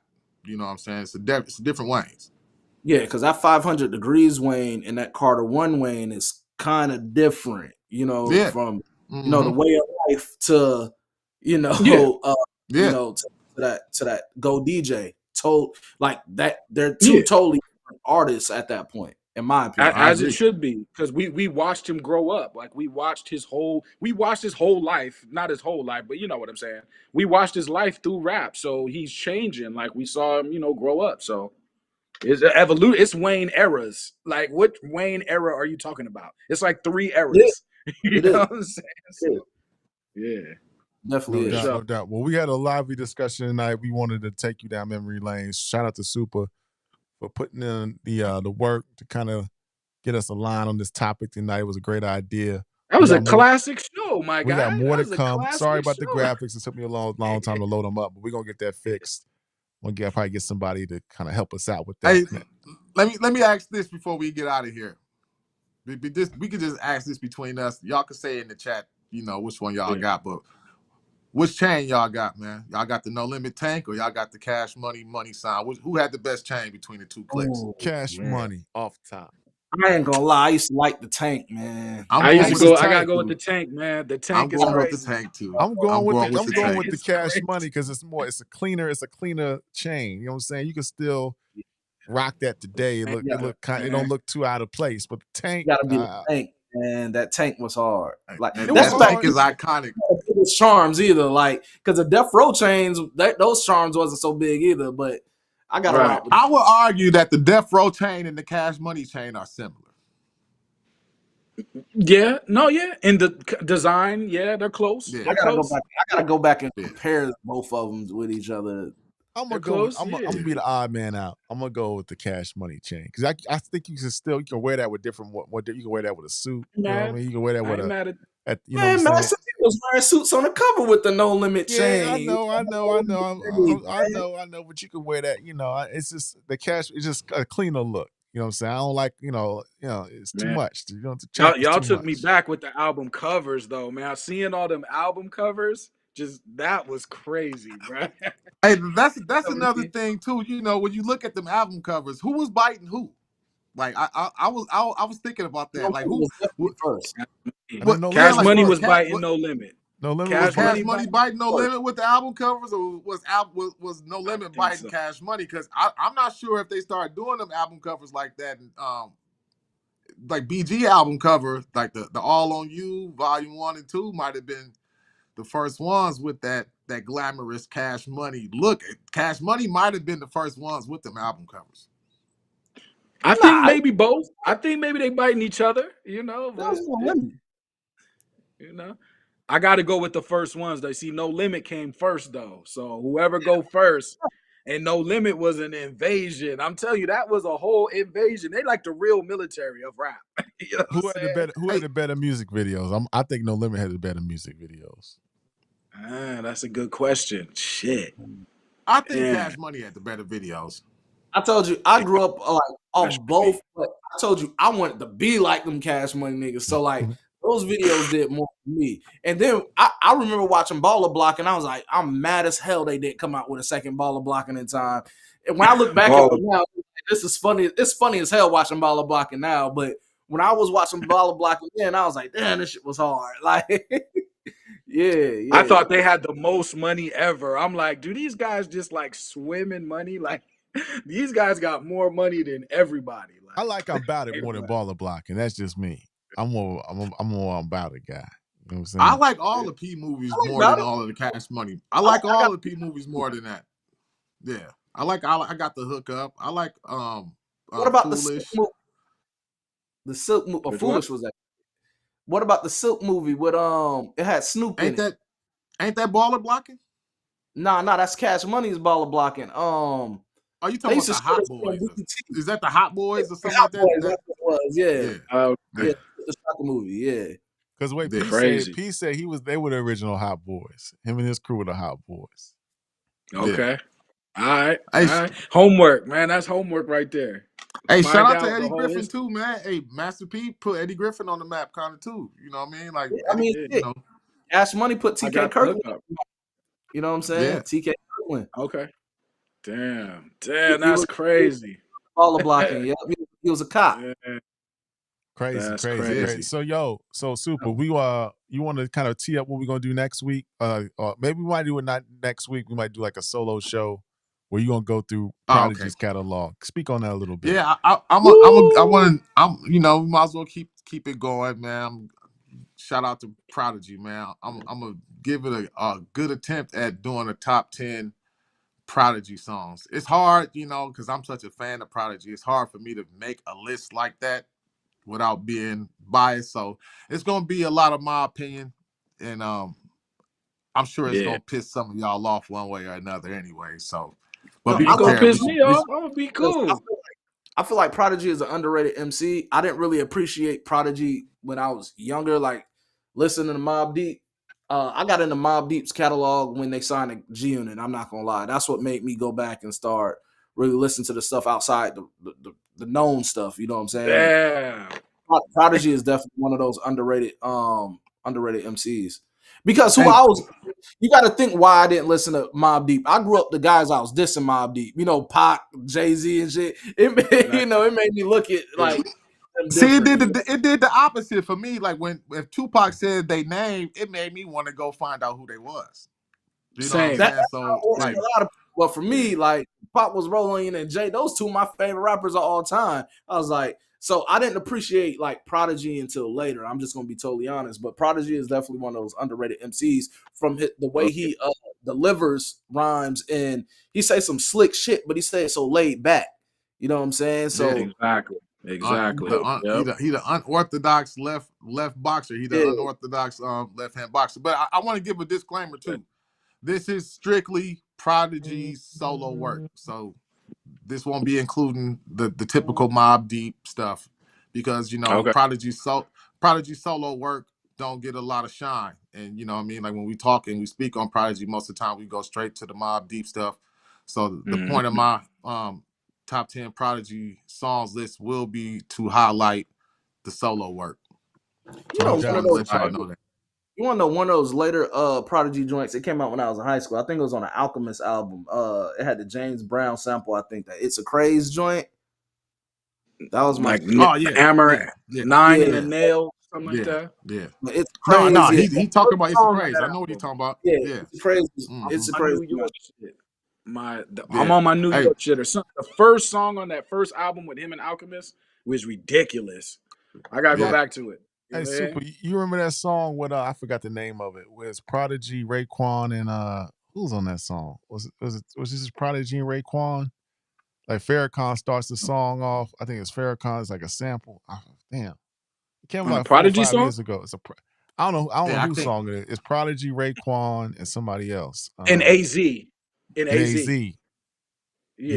I Yeah. forgot the name I of it. can't think of it. I can't think of it off top. I might It's have a to do some video for research it. on that one. I don't know who was on it. It's Whose album was that on? Was that AZ's album? I can't think of what you're talking about right now at the moment. And Raekwon. I I remember it damn was know AZ I know though. all the Prodigy shit, and I can't think It's of that one right there. Prodigy, Raekwon, and AZ. I think it might have been a DJ album though, and that song was on the DJ's album, but I could be wrong. But it was Prodigy. It was Prodigy, Raekwon, and AZ. I forgot who raps first, but it may have been on a DJ album, but I don't know. I forgot the name of the Yeah. song. Man. Well, we'll find. Well, definitely, I'm gonna find out if you remember. If you remember it, send me that in the chat because I can't think of it off top. Yeah, I'll text it to you when we get off, when I charge my phone back up. But yeah, you gonna do Prodigy. We gotta get this series rolling. Leroy, who would you, if you could pick one artist to do like a, not in order, not no list or nothing, but just like a retrospective of their career, 10 records to kind of talk about, who would you start off with? You know what? Just to off the top of my head right now, I might do Raekwon. You know what I mean? Just Raekwon, Meth, but I got to think about it because I want to make it interesting. It's not gonna be Jay-Z, y'all, but I was recently listened to Shaolin versus Wu-Tang, and so it's the Raekwon album right after Only Built for Cuban Links 2. But and then on Mobilarity too, that's crazy. But I think about it because I'm gonna pick a crazy one. I'm not gonna do Ghostface, but just every hip hop fan should know Ghost's catalog is ridiculous. But No doubt. Hey, I got an idea. I want to spin by y'all on the show for a nice joint collective show. That I send y'all in the text. Yeah, send it But a I think text. we We don't can. want nobody biting our ideas. They watching Yeah, us, you know what I'm saying? yeah, So we don't want to do that. yeah. So Vaughn, if you was going to pick one artist, like Super's going to do Prodigy, what artist would you start with to kind of do a retrospective of their career? Missy. Missy. Missy. All right. Yeah, There it is. Missy. We got Prodigy started off. We got Raekwon, then we got Missy. And I'm probably gonna do you gonna do Missy. I'm so tired of going on these Missy rants. It's something unique to Missy, man. It's something unique to Missy. I feel like, so first of all, like, she's a producer, she's a vocalist, she could sing, she sung background on a lot of popular records, songwriting, and then her unique approach to music. Like, she couldn't sell sets. So do you really look at her as a rapper? That's always been my problem. I never really totally looked at Missy as a overall artist. I look at her as again. Overall artist, because there was some entertainment factor, the way that she said stuff. Like, I remember hearing a record and that he like, I remember hearing that. I remember Rain, when I first seen that video and hearing the record. Like, I've never heard like the tempo being that slow and somebody kind of rhyming the way she's doing on it, and like the visuals, go hand in hand with her and Busta and stuff. And like, I feel like her approach to music is unique, and it was something that a lot of that nobody could really follow, so I really think that Missy deserves it. Definitely. She's an all-around entertainer, but she has all the elements, in her style somewhere. I might do E40, but I don't know. Behind the scenes is like, yeah, the work that she puts in the studio. Yeah, I started giving Missy hate a little bit when she started appearing on like top 10 rappers list. I remember like for like a minute, I know she started, publications start putting her in like top 10 rapper conversations, and like that just made me start thinking about her in a different way. Like, is she really even a rapper? Like, I never really thought about her as a rapper like that. And this is around the same time where people started putting Andre 3000 in that same category. It was like a trend where Andre 3000 and Missy Elliott just started all of a sudden appearing on lists as rappers like that. And it's just like, I'm going to do one like Missy. I changed my mind. I really like the music industry, man. I really like her non-duplicated style and approach to music, and even with her production, what she did with Nicole Ray, what she did with Aaliyah and Timbaland, and like she was behind a lot of records, and the style she like, I don't know, man, just that whole Basement crew was special. That was a time, and then coming from VA, Missy's legend. coming from VA, and then being a woman that like wasn't selling sets as well, it was like you had to just be dope, and she was dope. I mean, I I really mean, like what she brought to the game. since we But already on the topic, who? hold Oh, on. go ahead, Leroy. I'm a real quick. I'm a copy your style a little bit. I'm gonna do. Have y'all ever heard of a rapper named Chaos from Canada who Yeah, did Superstar? yeah. I'm gonna I, do Chaos. I'm not hip to his music. I'm gonna do Chaos because if you like Missy, if you go to Chaos, he is crazy. He better than Drake to me, but Drake took a lot of that aesthetic. But I'm gonna do Chaos. K-OS. But Super go cook ahead. up real And quick. Super cook up real quick, and I'm gonna add Chris Hogan from New Orleans because we want to make sure we get the understanding of what's going on in his city. But super cook I up real mean, quick. I'm gonna add he him. can, you can add him into this. I just got a quick question. Which who y'all think who more hip hop, Missy Elliott or Lauryn Hill? I would say Damn. Missy. Damn, man, that's hard, man. That's Missy. a tough question. Shit, I I'll don't say know, nigga. Missy. And the reason why I say Missy is because I know like Miseducation was so big at the time, and not only it's for a female artist, but for the game period and her approach and how she did it with music when you were coming off of Foxy and Lil Kim and stuff like that. But I think that's why we regard it so high. The music was great, but Missy was penning her own stuff, help producing her own stuff. Like we So was later Lauryn found Hill though. Lauryn Hill wasn't writing the majority of the stuff on that album. I mean, that doesn't take away from it. We're not gonna hold Lauren on that stuff, but I'm saying as far as like the Yeah. collaborative unit that went into that, and that's one album. I see Missy hold it down for years, and we I put mean, but Lauren Hill up Missy, on one I mean, album. I Like, don't know, man. I think Lauryn Hill might be more hip hop. I mean, she do got the Fugees album, and then she got her solo album, and but then her the album's features. not all hip hop though. I look at Lauryn Hill a little bit more hip hop than Missy. Look, That's just my opinion. You know. Miseducation is a great album, but it's not a full hip hop album. well, It's somebody like Yeah, said but Juice but none of Fontaine. Missy albums are either though. If we're gonna say that, Missy don't have that either, and that's what I'm she saying. doesn't Like, have Missy's What? biggest hits are her singing. Lauryn Hill's biggest hits is her singing, besides doo wop. And even on doo wop, she's still singing on Yeah. that too. But Lauryn I don't Hill's know, like man. She still got that not Fuji We're gonna have to do catalog too. we're gonna have to do a retrospective of them both one of these like shows. But let me get Chris Yeah. Hogan in here before we close out because we got to get out of here. Chris Hogan, man, what's going on in your city, man? I wanted you to tap in and kind of give a perspective what's happening on the ground in New Orleans and kind of give you some time to kind of talk about that. What's good, brother? Hey, salute to y'all, man. Dope show, man. I appreciate y'all, man. Like, you know what I'm saying, acknowledging the city, you know what I'm saying? Because, like, New Orleans is like a culturally diverse place. And, like, you know what I'm saying, with jazz music, you know what I'm saying, funk from even the marching bands, because we got Southern down there, you know what I'm saying? We got Grambling, you know what I'm saying? So we incorporate a lot into the music, you know what I'm saying, that, a lot of people don't know about. So I salute y'all for tapping in and just acknowledging everything going on in the city. Definitely the hip hop, part of it. E40 went to Grambling. E40 Yeah, went to for sure, for Grambling. sure. But yeah, in Mhm. the city, man, man, everything's good, man. Like I'm not directly in the city right now, you know what I'm saying? But you know what I'm saying, I was just down there 3 weeks ago, you know what I'm saying, because I stay in Fort Worth, Texas now, you know what I'm saying. But you know what I'm saying, I'm always in the city. I was actually down there and went to the Hot Boy reunion. You know what I'm saying? And that was a dope thing to see because, you know what I'm saying, everybody thought, you know what I'm saying, because they had, their financial problems with Birdman and you know what I'm saying that you know what I'm saying they wouldn't get back together. So just to see like years later they come together, BG get out of prison and they come together, you know what I'm saying? It was a big thing for the city. It brought a lot of revenue to the city. It For brought a sure. lot of people together, you know what I'm saying, that haven't been around each other in a long time. So just the camaraderie and bringing the city together, was the most important part.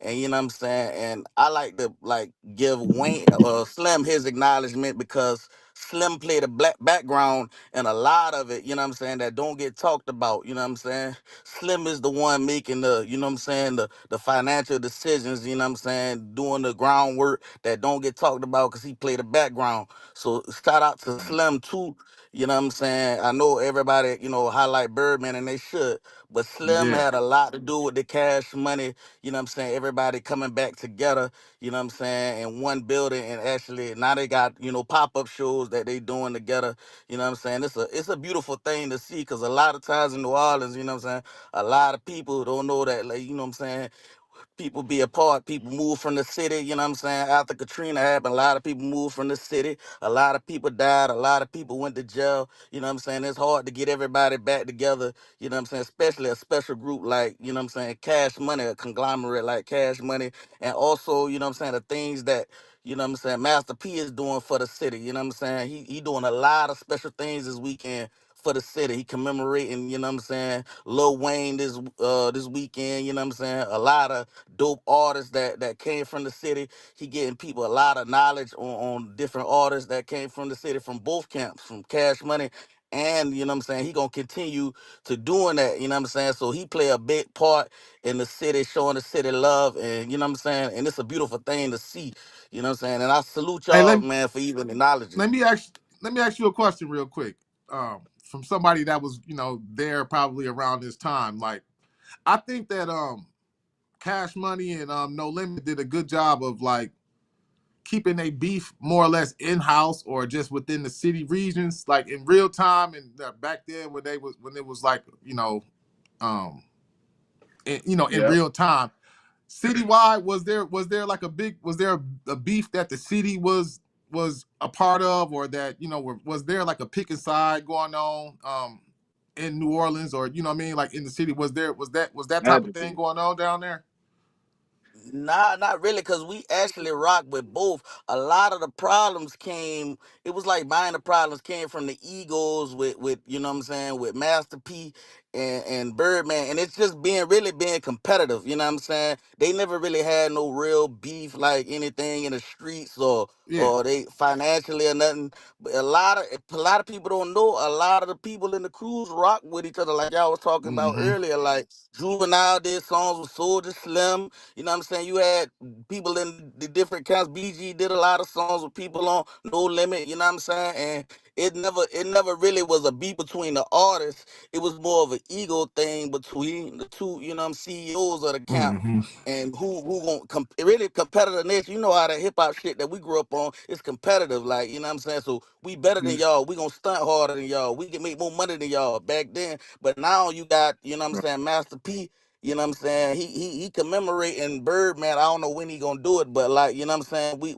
they having like little murals and little things that they doing like how they do with the Hollywood Walk of Fame. We actually doing that for New Orleans. And he commemorating like a lot of fallen soldiers that Soldier Slim, he gonna do Birdman, he say he gonna do Wayne, you know what I'm saying? So a lot of the beef, we never really looked at it like that because we enjoy both music and you know what I'm saying? And in real time, after the you know what I'm saying, the No Limit thing kind of died down a little bit, that's when Cash Money made they run. So we really never had to really choose because we was already on that stuff, like, you know what I'm Yeah. saying, before, you know what I'm saying. I had uncles that was on UNLV, you know what I'm saying, early, you know what I'm saying. We loved them both. We love, you know what I'm saying, we love UNLV. We love Mr. Servon.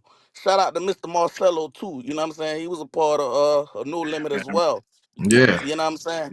So it was a lot of internal stuff, but it was more so ego with Birdman and you know what I'm saying, and P being competitive, you know what I'm saying, more than or it's we gotta choose sides As because a we choice. bought all the albums. You know what I'm saying? A lot of them Hey, albums was let coming out, you know, concurrently. Like, you know what I'm saying? Like a lot of Cash Money and No Limit albums was coming around the same time and we was bumping them both. You know what I'm saying? They had the city on lock with a lot of them yeah, albums and they never really made us choose sides, you know what I'm saying? Which made it yeah. easier Mhm. for us to bump both, you know what I'm saying? And let Yep. me ask you one more question. One more question. Did you keep it real now? No, you can't lie. You can't lie now. Nah, never, never. Did you rock any of that ugly ass No Limit gear? He's stupid. I ain't gonna lie, man. You know what I'm saying? Earlier days, you know what I'm saying? Because I'm a little younger. I'm 37. You know what I'm saying? Earlier days when I was in elementary school, yeah, man, we was bumping that. No, That's you know what's what I'm up. saying? We was rocking that No Limit gear. You know what I'm That's saying? what's up. Because P, you know what I'm saying? P was a businessman. P did a lot of stuff for the city. Birdman as well. They did a lot of stuff underground for the city. So we always had to rep them. Even if, you know what I'm saying, as time went on, we look back at it like, you know what I'm saying, that No Limit That's gear what's wasn't up, all man. that. But now, you Right. know what I'm saying, back then in real time, you know what I'm saying, we just wanted to support, you know what I'm saying? Oh yeah, seeing people on TV that you can see in real life. And shout out another person y'all probably ain't mentioned, Kid.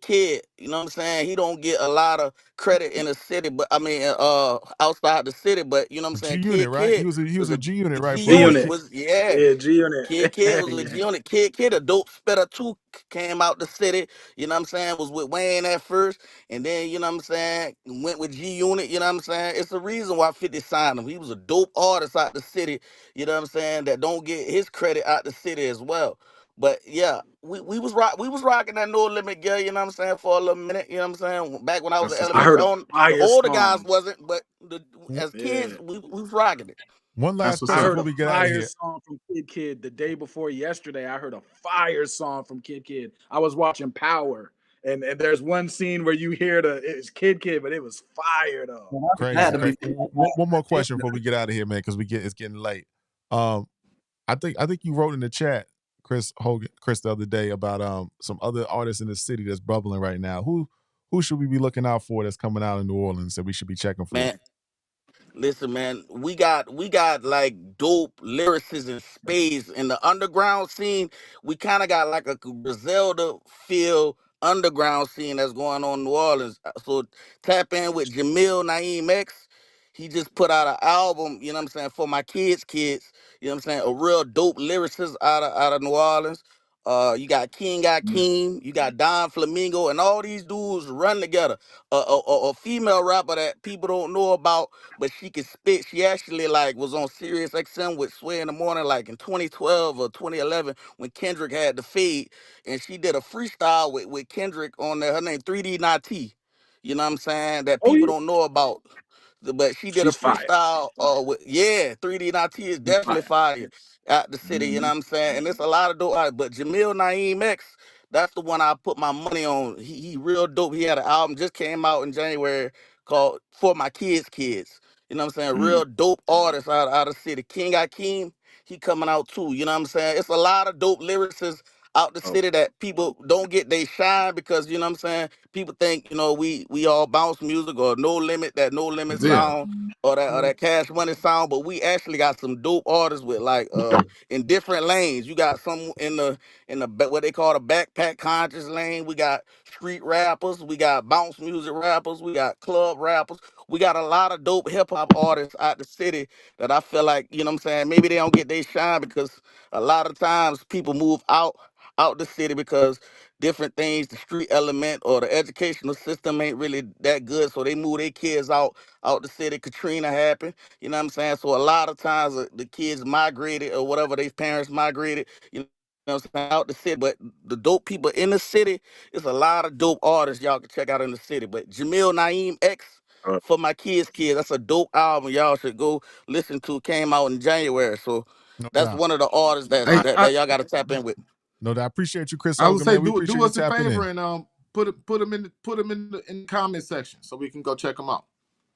No Yeah, I doubt. got you, man. I appreciate y'all, man. Y'all keeping this hip hop thing, a lot of dialogue, hip hop, man. We gonna live forever, man. I don't care what kind of rapper come out, what's the new trend. You know what I'm saying? Dope hip hop gonna always last, man. And I appreciate y'all for keeping that going, man.